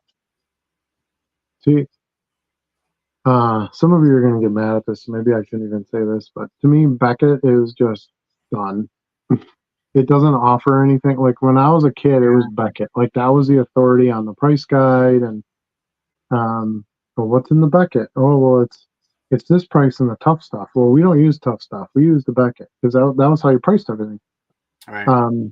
But their grading service has just really pretty much gone away, and their presence in the market is just gone. And they still make them at a couple different magazines, I guess, here and there, but nobody uses them or reads them. So, well, they're out of date almost immediately, right? Right. Well, for the pricing, yes. Yeah. Joe is here. What up, boys? What up? No apologies necessary. Oh, you're off the hook, Charlie. Thank you. Went through 6 binders of cards today, pulled about 1,400 cards for eBay. The rest went in the trash. Oh, no. Should have listed them on BSC and gotten free money. Maybe a couple of sales. Max is here. He says most folks now at shows are also looking to make a buck after buying a card, not keeping it. True. You have more flippers than you do collectors. That's one of the things I love, like I said earlier about BSC, that I love about it, because you can list those cards that really you're not going to be able to flip for a profit. Yep. But somebody's looking for them. They want to complete team sets or card sets or whatever. That's a perfect place to sell that stuff. It's under the shipping requirements. They won't find out unless the buyer complains. That's random. I have to check it out. What difference does it make what you ship it in? I mean, I have top loaders. It's fine. I can ship it that way, I guess. I guess as an LCS, I have a lot more collections come in of pack rippers common, so that's how I get a lot of the same sets. Yeah. If you're ripping, you're opening a box. That's the perfect way to do like a set bulk upload, I would think. Yeah. Heavy metal, so I can headbang. That's nice. Community wants on your videos. There is some little bit of harder stuff on there. I'm surprised to find it sometimes. I generally try to stay in the middle of the road to appeal to more masses. Now I'm a headbanger from way back, so I'd love that, same. but I don't know that I have it as big a following on those that would also enjoy it. But I might be willing to try it. Max says no background music. That's generally my practice. I don't really put background music in. Like I said, if it's just me looking around, like for this video I'll put out tomorrow of the antique store shopping, it's first of all the sound is boring because I'm not talking. There's nothing. There is no sound, and they pump licensed music in, so I got to do something to get over the top of that. So Max, that's the instance where I use music. Max, I appreciate your opinion, and that's what I love about you, Max, is you have your opinions and you feel strongly about them, but you are in the minority on that, according to market studies. Yeah, I think you got to know your audience, right? You got to decide. I've never once, because I very rarely put music in. Like I'll go through a 5-row monster box in a 2-hour video, and I don't put any music in it. I know.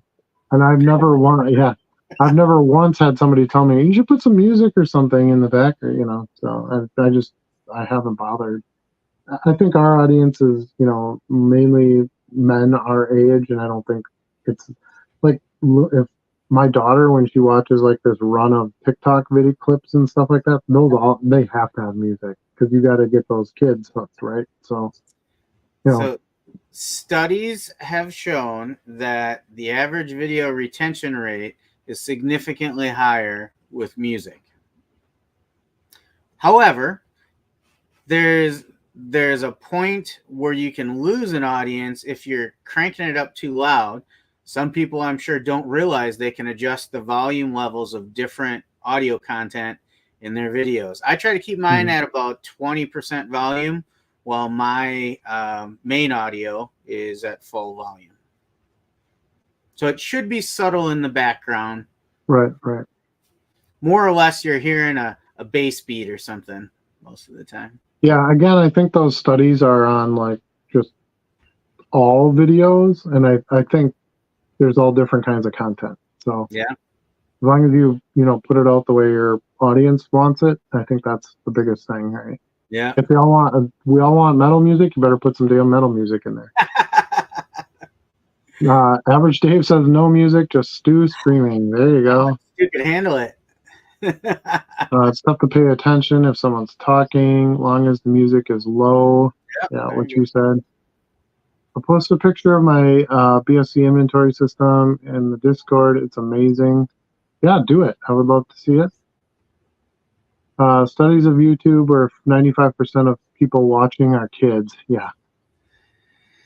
I don't know. I watch a lot of the content producers, and they're not kids or even most of the card channels that I watch don't have music unless, like I said, it's something like I was doing where you're just walking through a show or then you don't want to have no sound.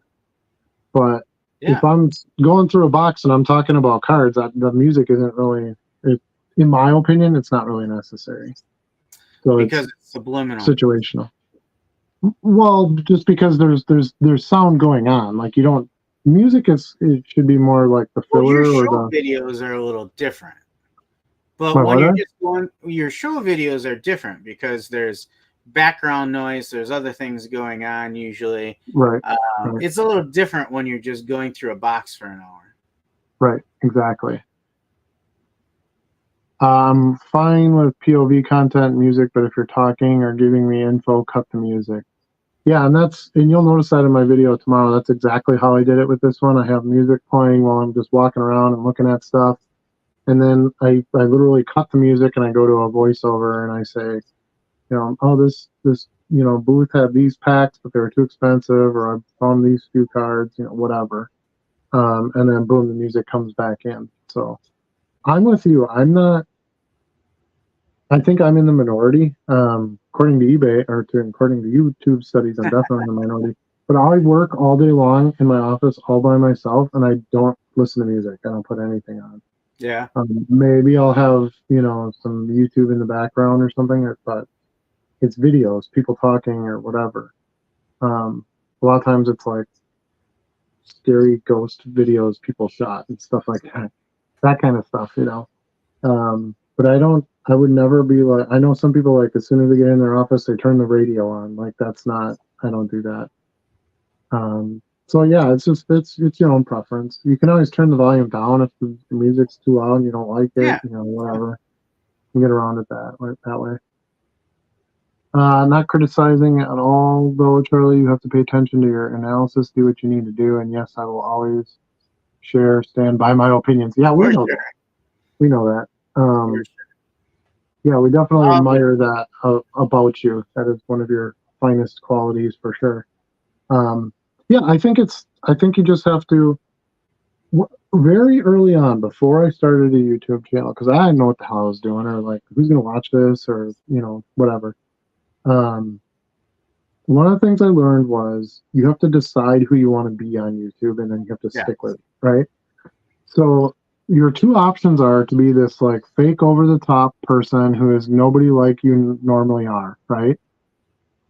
Because you're not trying to be yourself. You're trying to be a thing. Or you have to be completely genuine, talk like you, act like you, share the music like you like, things like that. And go for the genuine vote of audience. And I decided early on I didn't, for what I was doing, I didn't want to play a character. I just wanted to be me and tell you what I thought and make the videos I wanted to make them as I would want to see them. And yeah, and that's kind of where I've gone from there. So since we're talking about YouTube, I did reach a milestone this past week. I forgot to tell you, but I hit 2,500 subscribers. Congratulations. Now I'm at 2,518. So I had a little bit of growth, since that happened earlier this week as well. So appreciate all of you that have subscribed, liked any of the videos, watched any of the videos, shared them, commented. The only reason I keep doing this is because I get positive feedback and views, and hey, love your content, keep making videos. That stuff, you have no idea how much that helps, because Charlie knows now. Charlie's been doing this for a while. It's a lot of work. It's tedious. You feel like you're on a schedule. Once you start a channel, you got to make sure you put content out. You got to decide what that content's going to be. You got to film it. You got to edit it. You got to somewhat respond to comments and be engaging and things like that. You got kind of a nice head start being on the live show, on another channel, but it's not the same, as producing a video and adding music and creating an intro and make sure you add your end card. So there's, it's a thing. So so I just wanted to let you know again that I appreciate all of you. Thanks for being here. Those who are watching live, we really appreciate you guys chatting, keeping the conversation going, because again, who wants to just listen to me and Charlie? You have to do that fairly regularly anyway with videos we post, so it's good to hear from everybody else. Same with the Discord. We have a very active Discord. There's good stuff on there. I've learned stuff on there, been able to help others with stuff on there. Charlie gets a lot of the tech questions and helps out there. I try to help where I do know the tech. Not as good as Charlie, but we all kind of try to pitch in where we can, and I think that's important. That's what we're here for. We're trying to build that community. Yeah. Robert says Searcy is a great town. The home of Harding University. Has been a long time since we've had a card show there, but I hope to start up one every quarter. Wish me luck. I must have skipped a message. Yeah, I think you skipped his. I was like, I don't understand what he's talking about. Seriously. So I'm hosting my first sports card show. There you go. Congratulations. I was worrying about not selling all 40 tables, but now I have.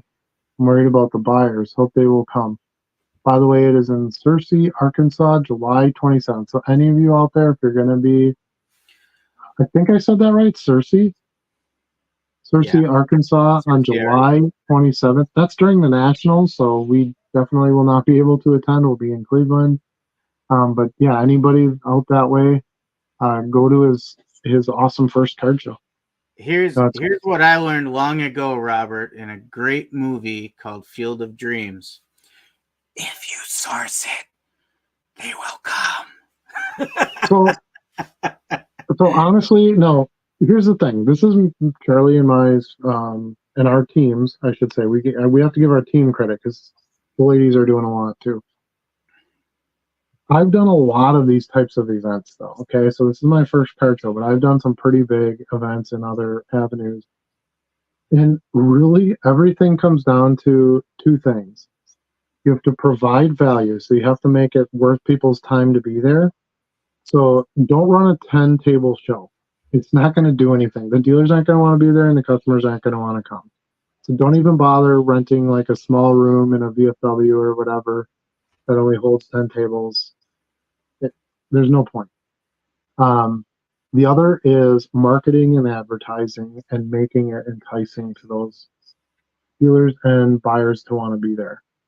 So if you can nail those two things, it sounds like not a lot, but it's a lot when you're starting out.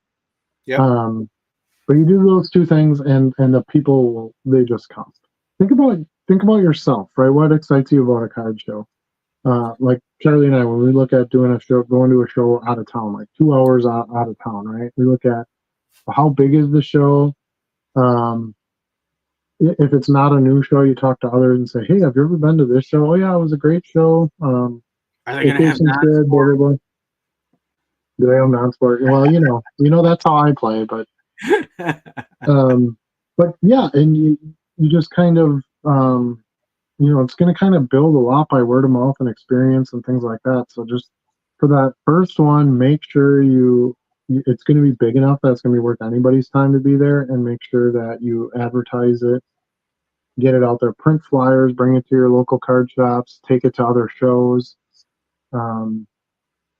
If you have social media, be posting on there, constant updates and things to get people excited about the show. Make sure you have an events page so people can go on there and say, "I'm going," so they get a reminder and actually go. Make it easy for your dealers to obtain tables, space, make it affordable to them, make the price fit with what other shows around you are charging. So there is no sticker shock there, or consequently you're selling too cheap, and then you're doing all the work for nothing. But yeah, and I am by far not a card show expert by any measure. We're doing our first one in September, so but just my experience based on other shows, trade shows, and things that I've done in the past. For sure. Should have brought flyers for your show to the Appleton show Sunday. We did. We had Brian there. He was kind enough to take some flyers there for me and handed quite a few out. So thanks again, Brian, for doing that. Appreciate you. And I still have some Batman Ushi cards for you, so you need to stop by. I'll take care of you. But yes, I wasn't at the Appleton show, so I couldn't bring flyers. I went to that toy show and the antique mall for the non-sports stuff. So it was a different show for me on Sunday. And Chuck was out of town. He was up north. Correct. And will be again for the next few weekends. Right. And then football starts. So we're going to be losing you here pretty good. Oh.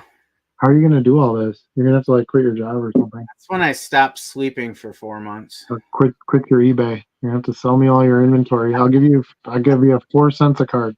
Yeah. You'll make money on some of them. Yeah, I didn't realize that when I scheduled. Pretty much had to do it when the community center had an opening, and that's part of it. Finding the venue and working with their schedule as well. I think you'd be surprised. I don't think I'm not exactly sure where you are, where Cersei is, but I would venture to guess there's a lot of people that like cards and are into cards, but aren't going to go to the national. So, as a matter of fact, that might be the perfect weekend to schedule it because collectors, dealers, flippers, buyers, they might be like, well, I can't go to the national, but it's awesome. I have a card show to go to this weekend and can still be part of the hobby. You might be providing the exact right thing. I didn't see one, and I was set up. Yeah, I'm guessing he never got to you. Um, but yeah, it was. He gave out quite a few flyers, at least a dozen or so. And I know he talked to can't think of his name, the guy that runs the show there, and he was planning his September show on that same day. So I don't know. We'll see how that goes, but we're committed. September 8th is our show date, and be there or be square. So we do have an update on that. Posted an update on the Facebook page a few days ago about we're up to 15 tables sold. That's up to 20 now as of today, right, Charlie? I think it was 20. Correct. Up to We're 20. up to 20 sold, so we're doing really well. We still got a month and a half to go, and well, a month and 3 weeks, I guess, technically.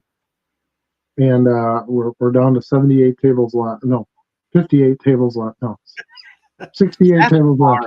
Oof, oof.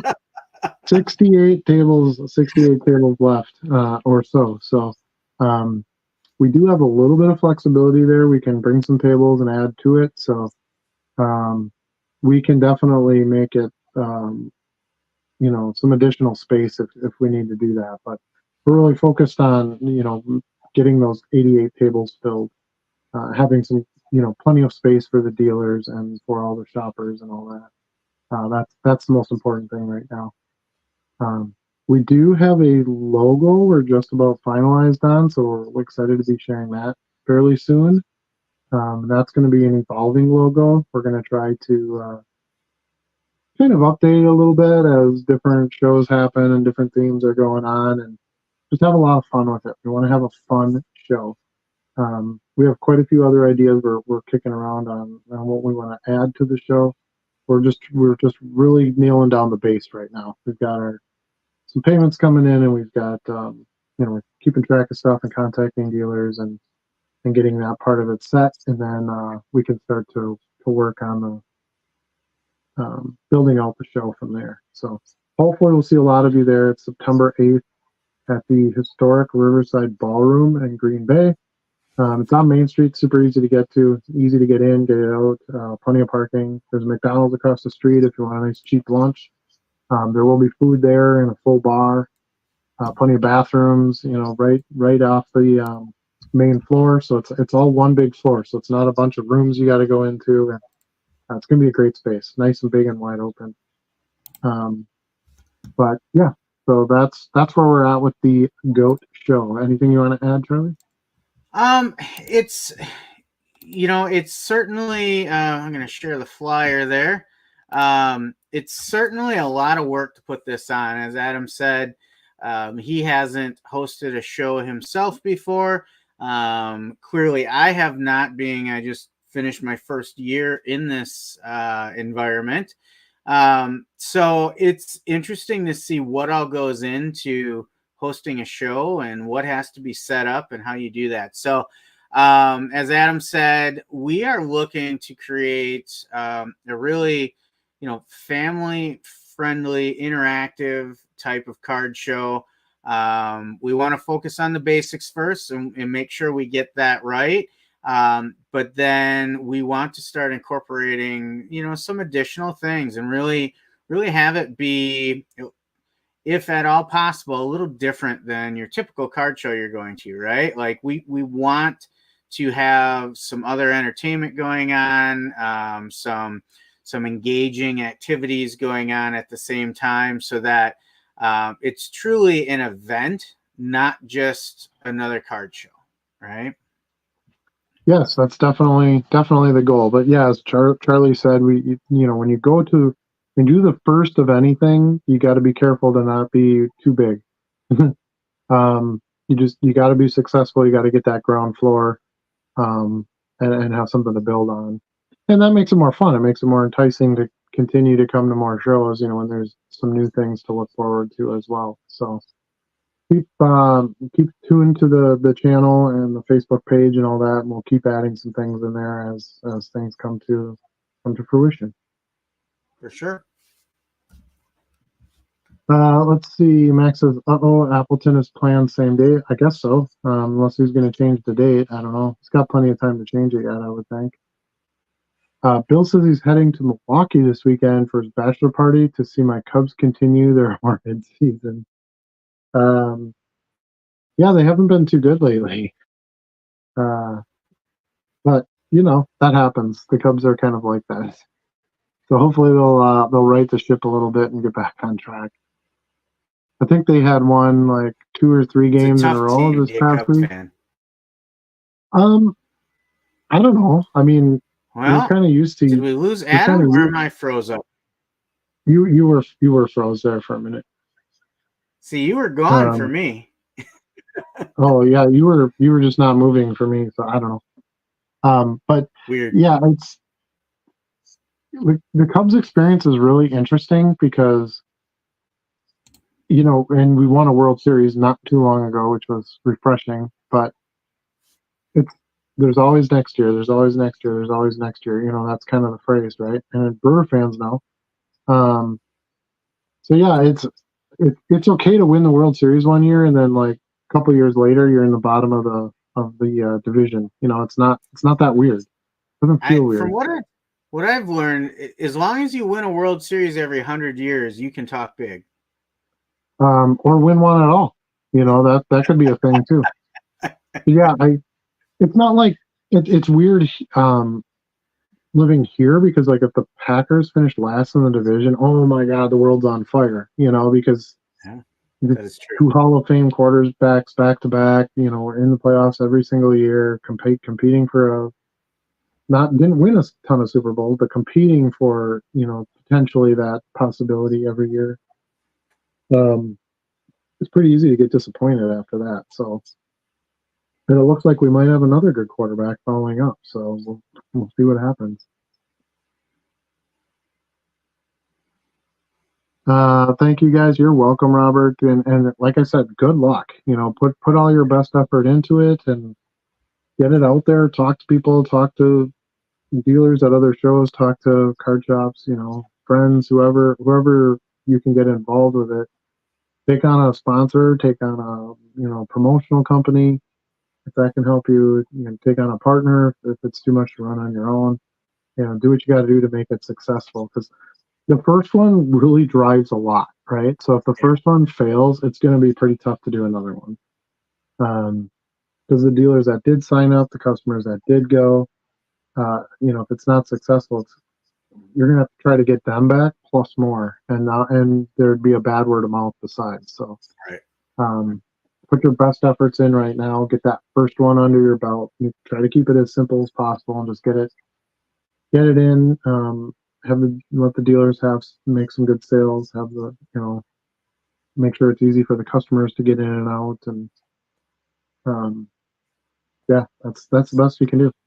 Watch, if there's other shows in your area, watch the days and the times that they schedule.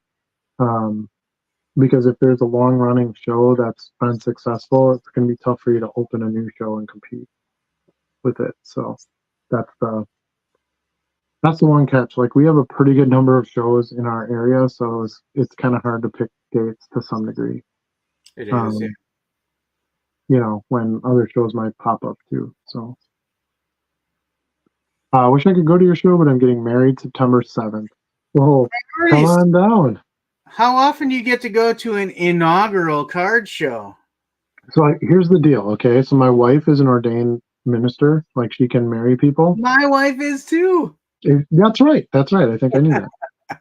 So come on down. We'll have a goat costume for you to wear. Your wife can wear whatever she wants, because I would never tell a bride that she can't wear her dress. But you guys come down, get married. We'll help you get some nice accommodations and show you around town and get you some good cards. And you kick that married life off right. There you go. There you go. Stu wants a goat petting zoo set up at the show. So it's kind of funny you mentioned that, because that's something that we kind of tossed around. I mean, it's there's a lot of ideas going around, but yeah, that was something that we kind of thought of too. So we'll see. Stay tuned. There'll definitely be more to come. That'd be great. I'm sure she'd love that. Yeah. Pass it off as your idea if you want. You can steal it. Say, hey, honey, I got this great idea. And hey, see how that goes. Good luck. Hopefully you survive.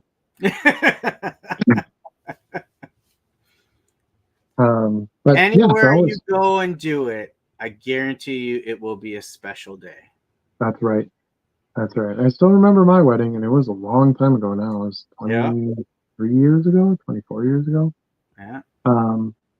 Yeah, we had a really nice location. We had a lot of good friends that came, and good music, good food, good drinks. It was great. It was great. So hopefully, any of you out there, you only ever have to do it once. um, and in that light, make sure it's a good one so that you have that great memory and going forward for sure.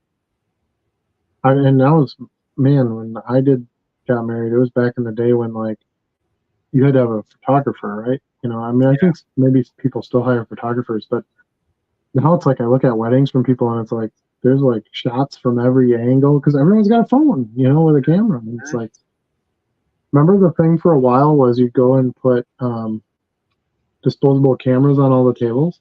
Yeah. So people could take the pictures, and then you would tell them, hey, when you develop the pictures, send me a set or whatever. Yeah. Because you could buy doubles, right? You could get pictures and then get the doubles for free. So the theory was you give them the camera, they would develop the photos, take that one set, and then the other set would go to the bride and the groom. Yeah.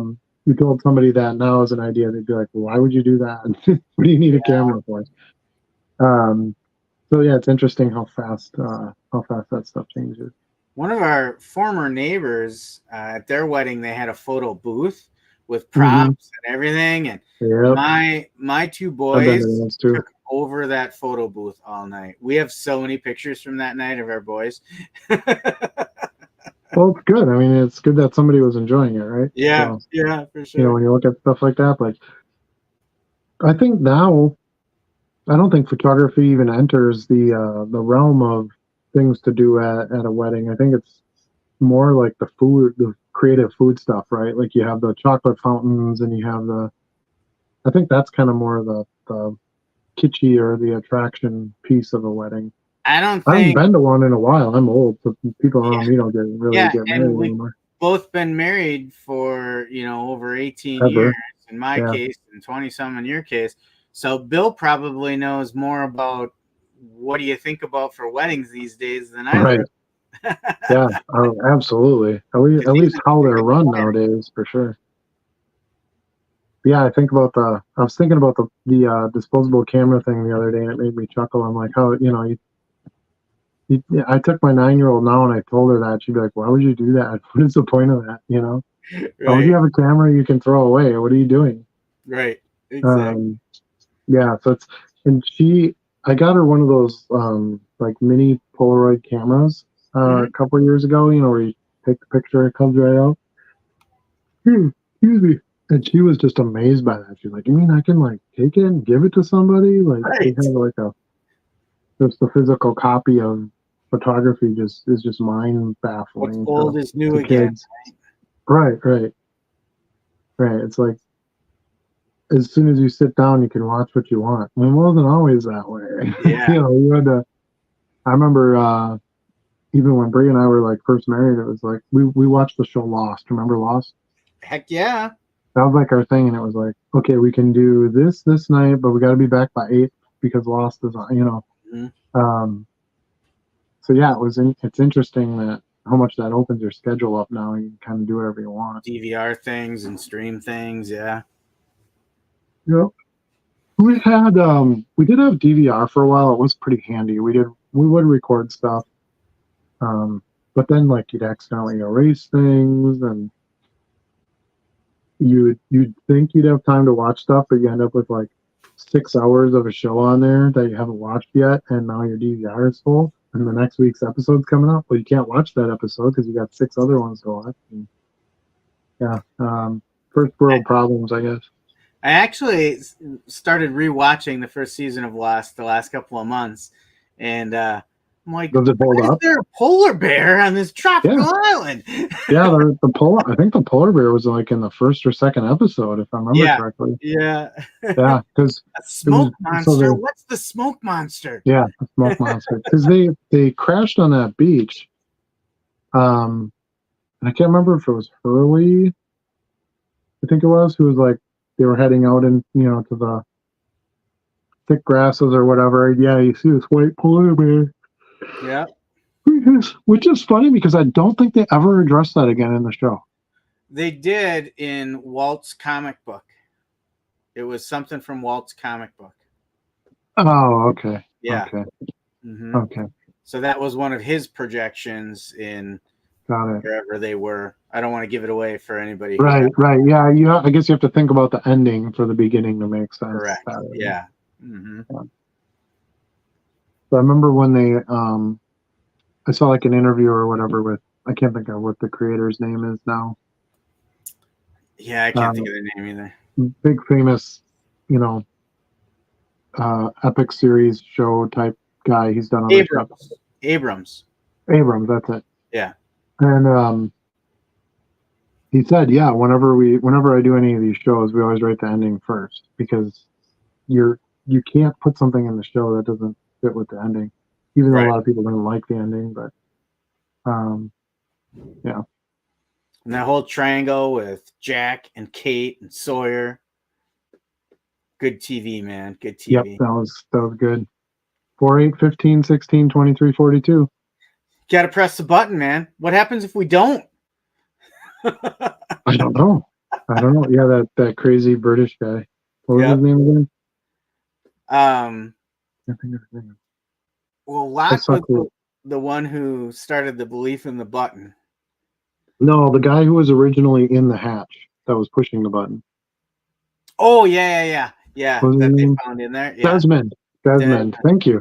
Thank God you guys are on here. Charlie and I don't know anything. We don't know nothing. This is kind of funny from Bill. He says he's worried about surviving the weekend. He's got 12 buddies coming to Milwaukee. So that's where my bachelor party was in Milwaukee. We had it on Water Street. And yeah, I barely survived. I ended up back in the hotel with no shirt on and police tape wrapped around me. And I don't remember why. Went home, I had like a backpack full of bras. So I must have been like trading underwear for bras or something. I don't know. At these bars, because there's a lot of bachelorettes that go there too. So you got both sides of it. And yeah, we had a ton of fun. It was good. It was good times. We were in Vegas, and so of course we ended up at a gentleman's establishment, but it was like one of the mega ones that had a ladies' establishment in the other half too, and totally unplanned, the bride and groom ended up at the same place. That's funny. That is funny. Yeah, that's one of those once in a lifetime experiences. So just have some fun with it. Yep, J.J. Abrams. I should have guessed that. He made a Star Wars movie, for Christ's sake. Right? Beverly Hills Cop 4 comes out this week. Is it necessary? I don't know. I haven't decided yet. Well, I mean, I could always go for a little more Axel F theme. If he can hold the character up, I don't know. He's a different person now than he was back then as an actor. I think Eddie Murphy. Yeah, I'll give it a shot. I have reserved anticipation. Yeah, exactly. Go see Inside Out 2 is really good. That's what it's called. The boys and I were talking about that the other day, and I couldn't remember the name of it. That's my movie promo, Inside Out 2. Yep, Desmond. Oh, far for bras. That's funny. I don't think so, but those were my years. I was back out of cards like everybody else. You get into your college years and do that. And then very shortly after that, because it was like, well, I got married 4 days after 9/11, like the same year and everything. It was a crazy time. We weren't even sure if some family were going to make it in on airplanes. So that was 99. Was that 99? I don't remember what year that was. 99? Yeah, was it 99? 01. 01, Okay. I believe. I started, well, I was already buying cards then because I started buying again in like 2001. Because the reason I remember that is because Michael Vick was the rookie and he was like the big, yeah, 2001. And he was like the big thing, right? This, athlete quarterback type, who could actually throw and run and do the whole ball of wax, right? And so that's when I had just gotten back in. I remember going to Shopko to buy, because you could buy like hobby boxes at retail stores for a little while. Because the hobby, that was kind of like dead hobby era, if you will. And you could buy like clear game time hobby boxes there for like $35. Okay. It was great.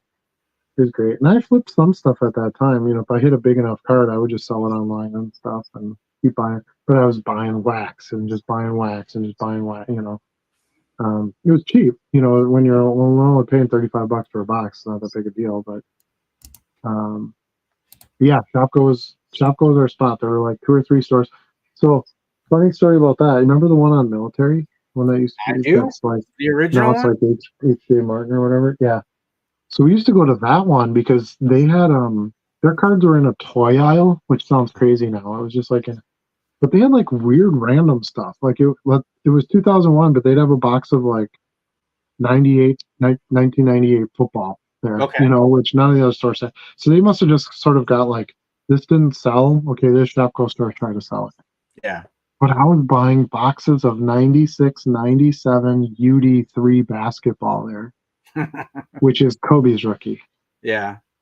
So I was getting them there. They put the big orange sticker on it, so it was like, half price or 25% off or whatever. I was getting hobby boxes there for like $20 of Kobe Bryant rookie cards. Um, yeah, didn't know how good I had it. I should have just probably left them as sealed boxes at this point. They'd be worth more. Yeah. But ripped a ton of that stuff. No, I got good cards out of it. I sold, made some money selling the cards too. But um, yeah, those days are just long gone. I don't. I think at this point now, I really don't think retail products are even worth it. Yeah. If you just want to buy a hanger here or a blaster just for something to rip, fine. But they Expect to lose.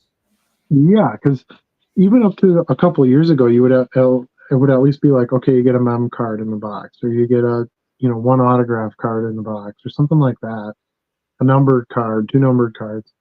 Now it's like, dude, if you get anything more than base, you hit gold. Yeah. And for the price now, I mean, when blasters were $20, that was probably not that, wouldn't have been that big a deal. Now, like, what's the new top set? Didn't they say the new top set's $40 for a blaster? That's what I Top Series heard. 2? Like, really? And you don't get enough, and that's tops. Tops is the cheaper of the two. Panini blasters are going to be like 50 some bucks. Like, it's stupid. Um, and then what are megas going to be? $95? Like,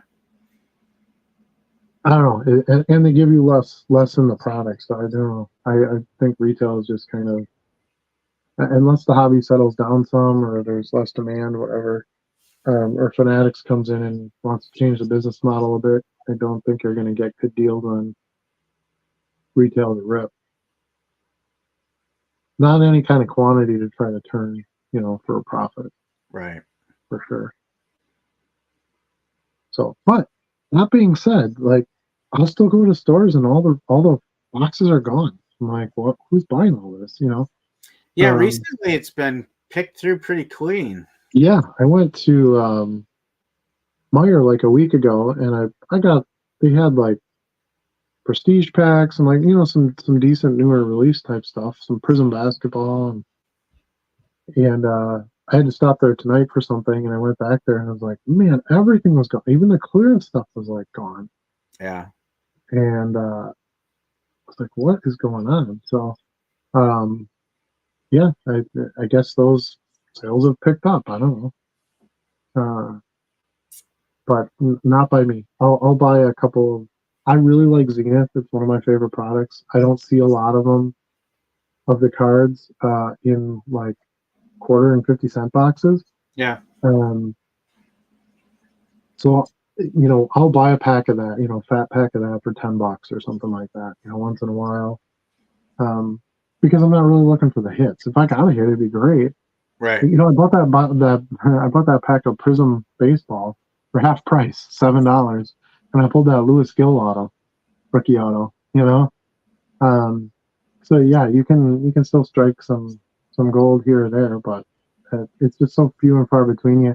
You kind of it's like going to the casino, right? You have to think of it more as an entertainment experience than a way to make it rich. Like, Right. as long as you keep that frame of mind, if you get rich, great. That went well. But if not, you can say, hey, I had a good time, for a night with some friends, and we took a gamble on some stuff. It's fun. It's kind of the same way with, I think, the even more extreme angle on wax. I was watching something today, and they were talking about ripping Contenders football, and you're supposed to get a mem or an auto card in each box. Now, you used to get one or two autos, I believe, in a blaster box, or maybe it was a mega. I can't remember. But you were pretty much guaranteed an auto, right? Yeah. And I bought some of those boxes in 2020, 2021. I have autos from Contenders from those boxes. Now it's like mem or auto, so you're going to get mem, right? It's not going to be game used. It's going to be a napkin. It's not going to be game used. And so anyway, somebody went on there was talking about how they bought like a case of them. So they bought 20 blaster boxes and they didn't get one single auto Yeah. out of 20 boxes. I'm like, dude, it's harder than a case hit to get an auto. So now I'm thinking like, because one of my plays for a while now has been like junk name players auto cards I'll buy for 50 cents. Don't even care who it is. I'll just buy it. As long as it's a real brand. Like I try not to pick up too much Sage and that kind of stuff, but Right. Contenders, yeah, that's a real brand. Now I'm like, They're a real crap. brand. Yeah. I'm like, well, now maybe I'd pay up to $1 for some of those. If you only get one in every 25 boxes, maybe maybe they're just not doing as many autos. Yep. I don't know. We'll see. So, dude, I miss buying cards at Shopko was such a hidden spot. Yeah, Shopko is awesome. They were one of the only retailers that carried cards. Yeah. Back then, because at that time we didn't even have a Walmart. I don't think in the area. 2001. I don't think we got the first Walmart until like 2005, 2006, something like that. We Yeah. didn't have any We had no Targets. Nope. So like the retailers you see now that carry card products, they weren't even here. So in my area, I'm talking Green Bay area. So Shopko was it, and it was so random. Like you had no idea what it would be. Like you'd go in and there'd be like this little kiosk. Remember by the toys? It was just like a little Yep. end bumper, and they just okay, maybe I'll find a box of Tops. Maybe I'll find a box of Score from like 8 years ago. Maybe I'll find, it was like a dumping ground or something. It was. It really was. Sometimes they'd have like packs, like new set packs that they're putting out. But as far as like trying to buy boxes and stuff, it was really really random, and I loved that. I remember buying a box of 2001 Upper Deck Victory. Do you remember that set? Actually, you got stumped on that in your video. You're like, "What is this? It's Ultimate Victory," and I'm like, Well, "Oh my there's god!" Victory and there's Vanguard, and I can't always tell the difference between Well, them. there's Ultimate Victory. So you had a card that was Ultimate Victory. It's very chromy, and then it's got in red up Ultimate Victory. Yeah. Anyway, so this was just plain old Victory. So they're just a paper card. They don't have the chrome on them. And pulling Ichiro rookies out of there, right? That was Ichiro's rookie year. So I was getting the boxes for like $15 and ripping them for Ichiro rookies. And yeah, it was fun. That was a good time to be a kid in cards. Kids in cards now, it's got to be tough because you can't really open anything. Yeah. No, unless you got parents with bucks, which I know that's out there too. But most parents, I don't think, will spend $300 on a hobby box. No way. It was hard enough when I would go to shops with my parents to convince them to spend $25 on a box.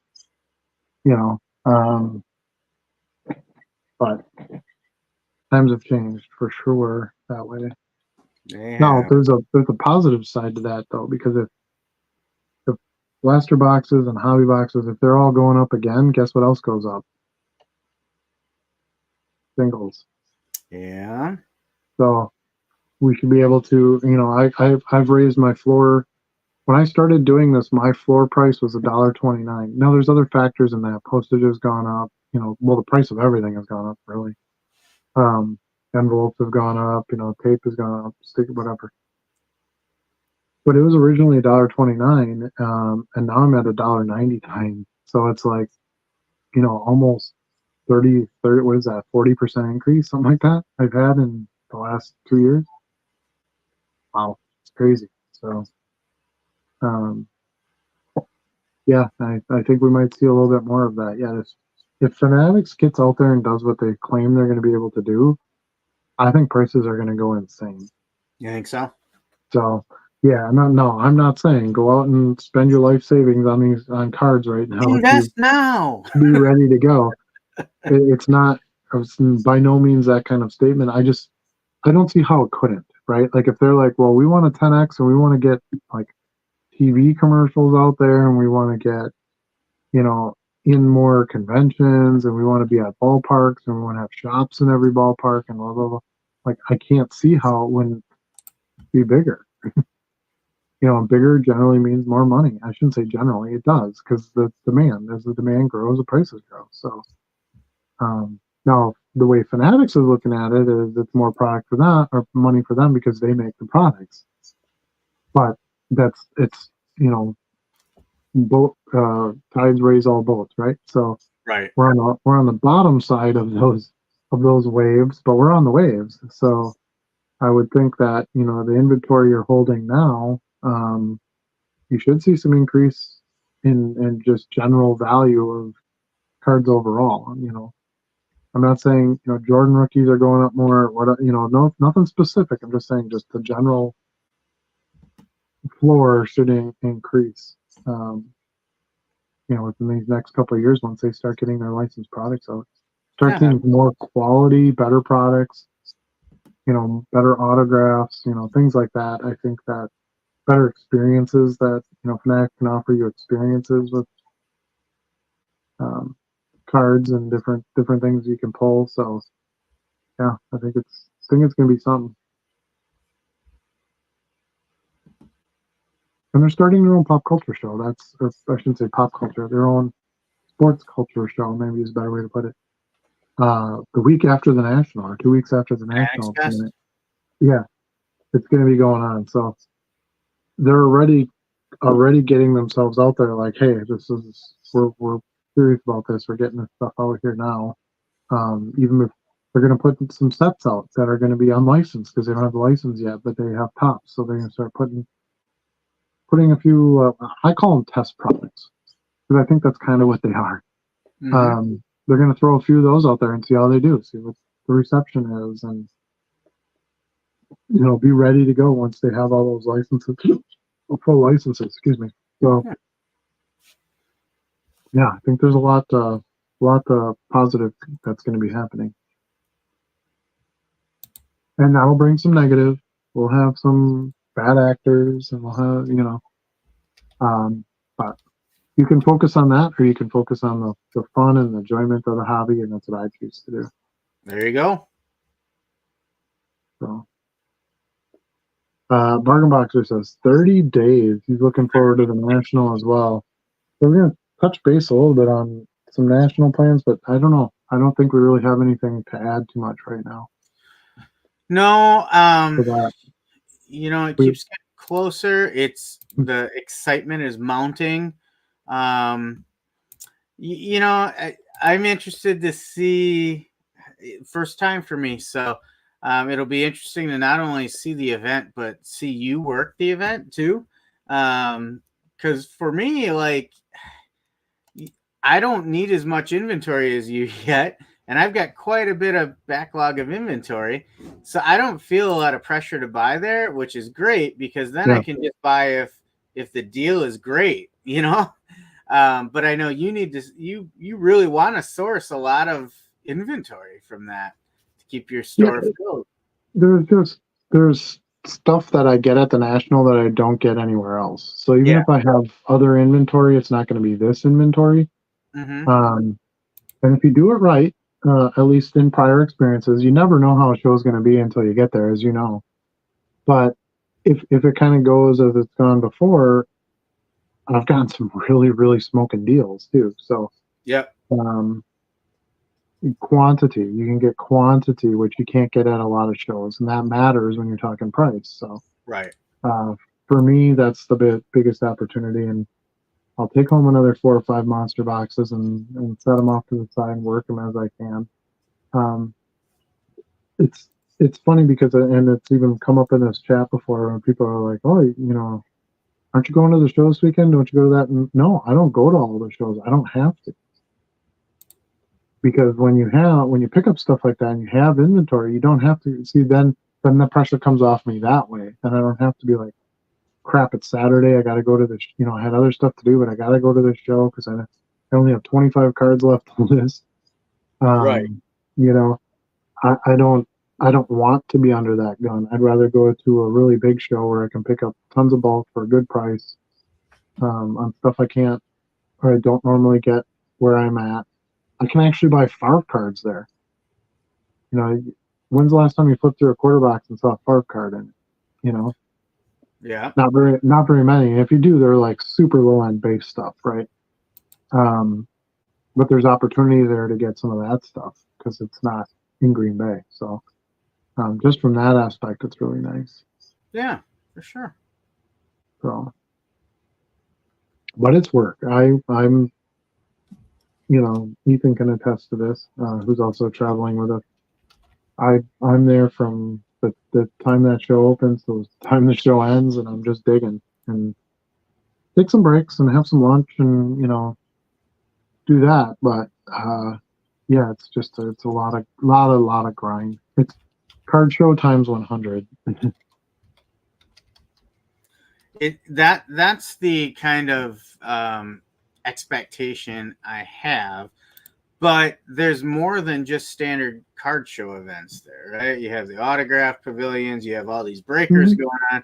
I feel almost like I'm going to be walking into Dave and Buster's for a minute. There's going to be so much sensory overload. Yeah, well, I mean, see, for me, that doesn't ever really affect me because I've been going to Comic Cons and stuff forever. Yeah. Like, even if you go to the National is by far the biggest card show. There's a lot. It doesn't even touch San Diego Comic-Con. San Diego Comic-Con is insane.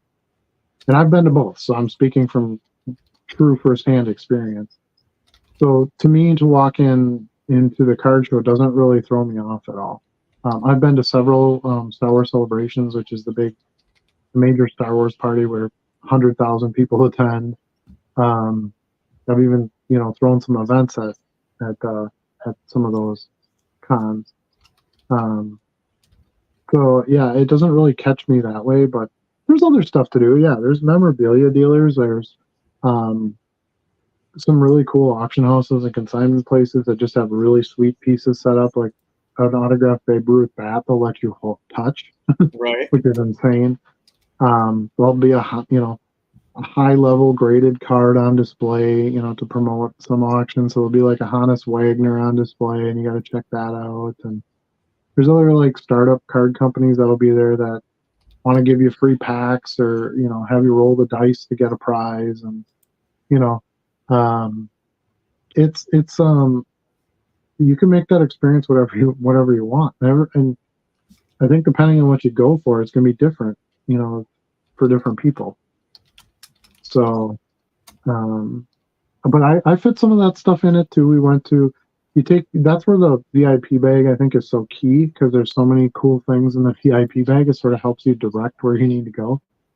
So it's like, oh, I got a free coupon to go and do this. All right, let's go to that. It has the booth number on it. You just look down the booth number aisle and you go down to that booth and, oh, here's this.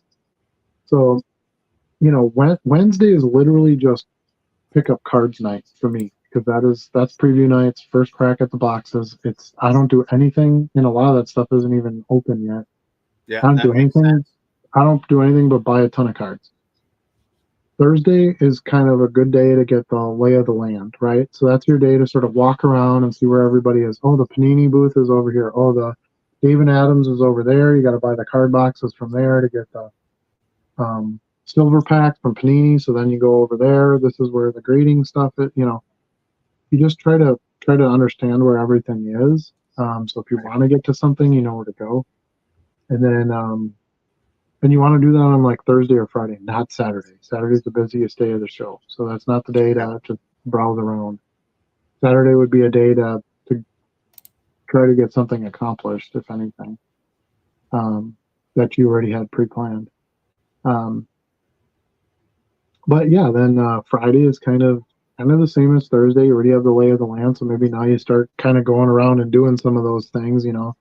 You get your silver packs because it's not going to be as busy on Friday as it is Saturday, and get that part done, and whatever's on your list, you try to knock some of that off, and then Saturday, like I said, it's really busy, so you kind of want to do things on Saturday that not everybody else is going to want to do, right?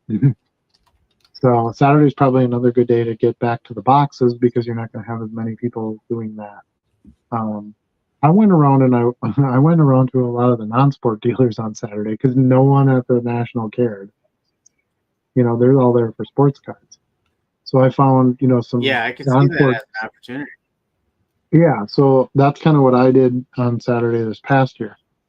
Sunday is kind of, that's the end of the show, so everybody sort of beat being at trade night till 3 a.m. and all that kind of stuff. And then, so maybe it's just kind of you don't, like I said, you don't know how the show is going to go. You can't pre-plan this whole thing. Like that's what drives some people nuts that have OCD or are super planners, and it's like it doesn't work that way. You're only going to get frustrated if that's what you try to do. So Sunday's kind of my day to reevaluate. Okay, what did I pick up? What didn't I pick up? What do I need more of? What was a really good deal? Okay, BCW is still handing out these free top loader packs. I'm going to make sure I get past that booth a couple times today and get a few more free packs of top loader. Maybe a place that had dollar boxes is now, like there's a lot of Ripper booths. So it's like, they ripped and ripped and ripped and they don't send any of the base cards. And so now they just bring these boxes of base cards or, low end parallel cards to these shows, and they just do $1 a card, right? Doesn't even matter what it is. And on Sunday, they might drop it down to 30 cents a card, Right. So that's your time to then go through those because cards that people wouldn't pay $1 for, you might pay 30 cents for. I bought a bunch of Neymar and Kevin De Bruyne and like basketball parallels and rookies and stuff like that, and then you try to strike your bigger deal, right? Okay, well, if I take a box and I fill it, can I get them for 20 cents a card? And they're gonna let you take it. Breakers don't want to take monster boxes back home. Like that doesn't do them any good. So that's kind of how I see Sunday is just sort of like for me this past year. I didn't pick up nearly as much soccer as I wanted to. I just didn't find much. So Sunday was like, okay, as soon as I hit a spot where there's some decent soccer, and the prices have come down or whatever, there's quantity available, that's where I'm going to dig. And that's what I did for about 3 hours that day at a breaker dealer. But yeah, there's the breaking rooms, and those can get crazy because there's some pretty over-the-top breakers. There's the whole PSA section where they have the little booths where you do your grading submissions and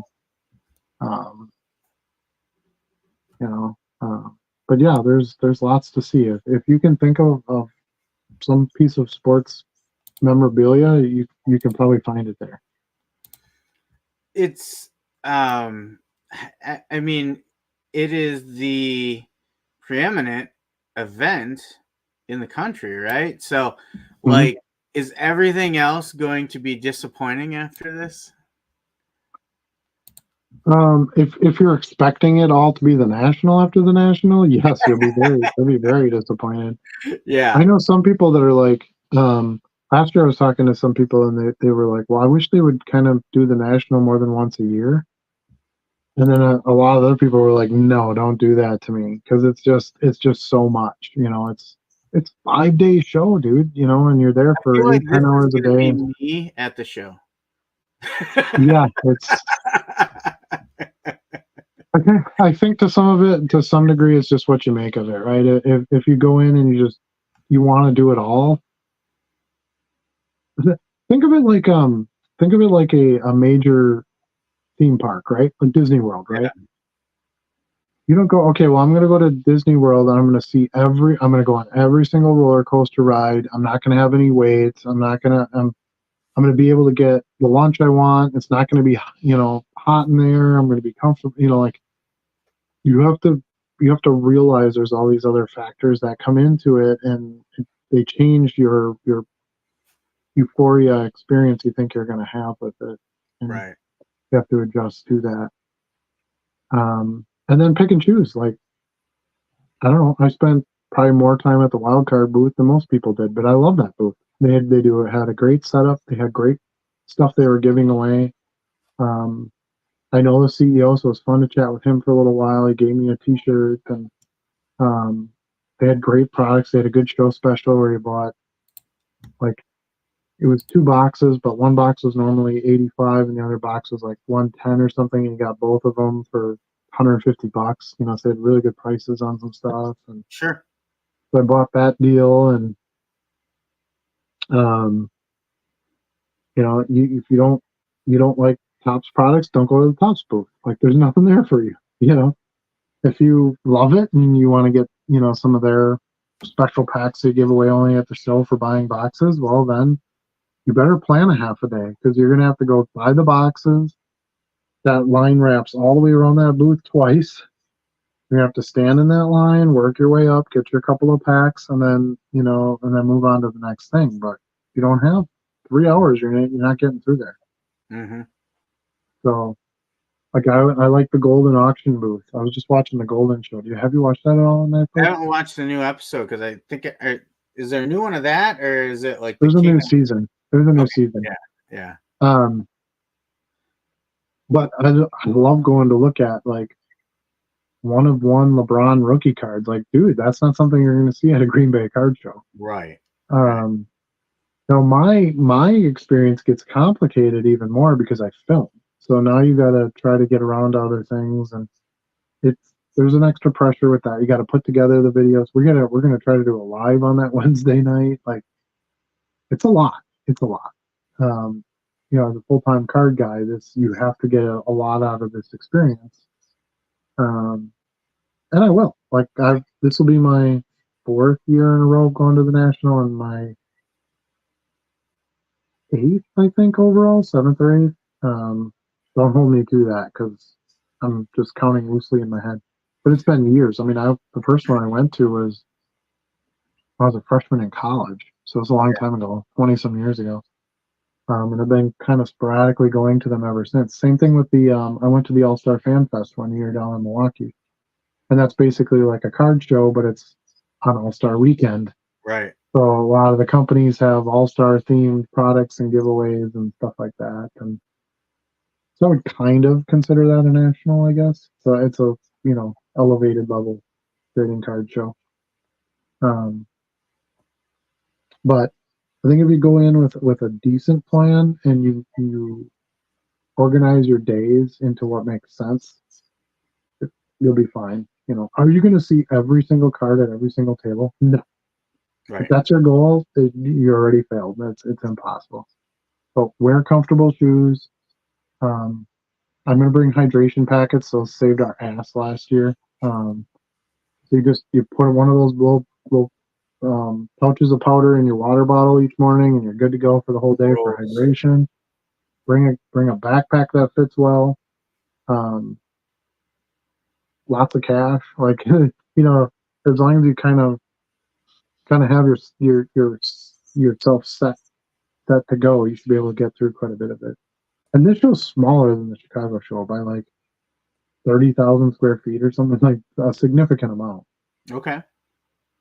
So to go to your first one here versus Chicago is probably a little bit easier, I'm guessing. I mean, to be fair, I've never been to the Cleveland show, but just based on the fact that it's a smaller size, I'm guessing it's easier to manage, as far as getting around and stuff.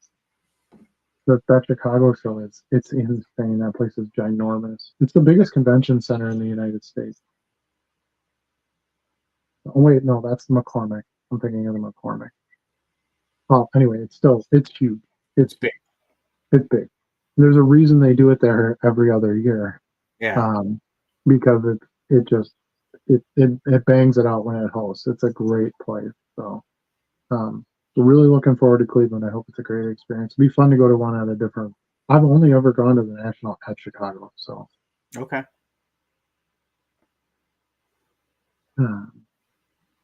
Let's see.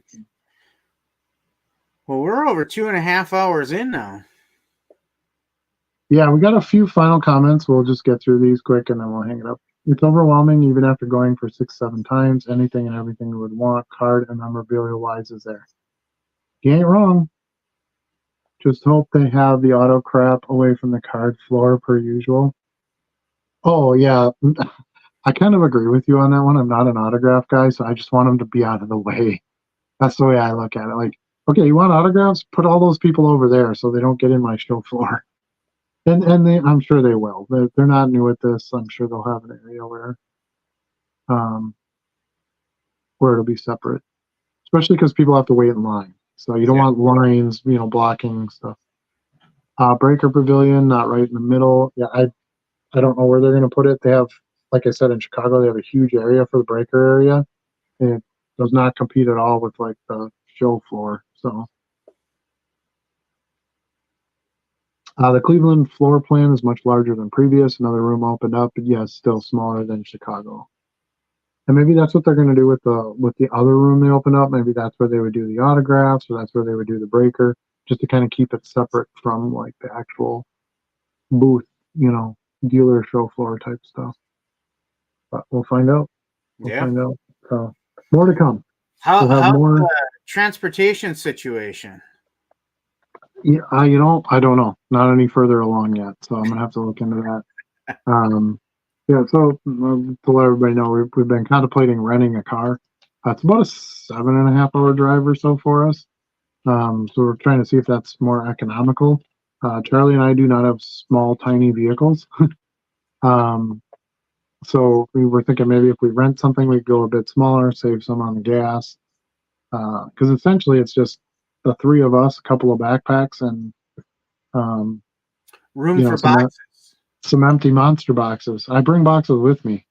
So that's kind of the theory behind it. So I'll look into that tomorrow. I'm not very versed in renting cars. I generally don't do it.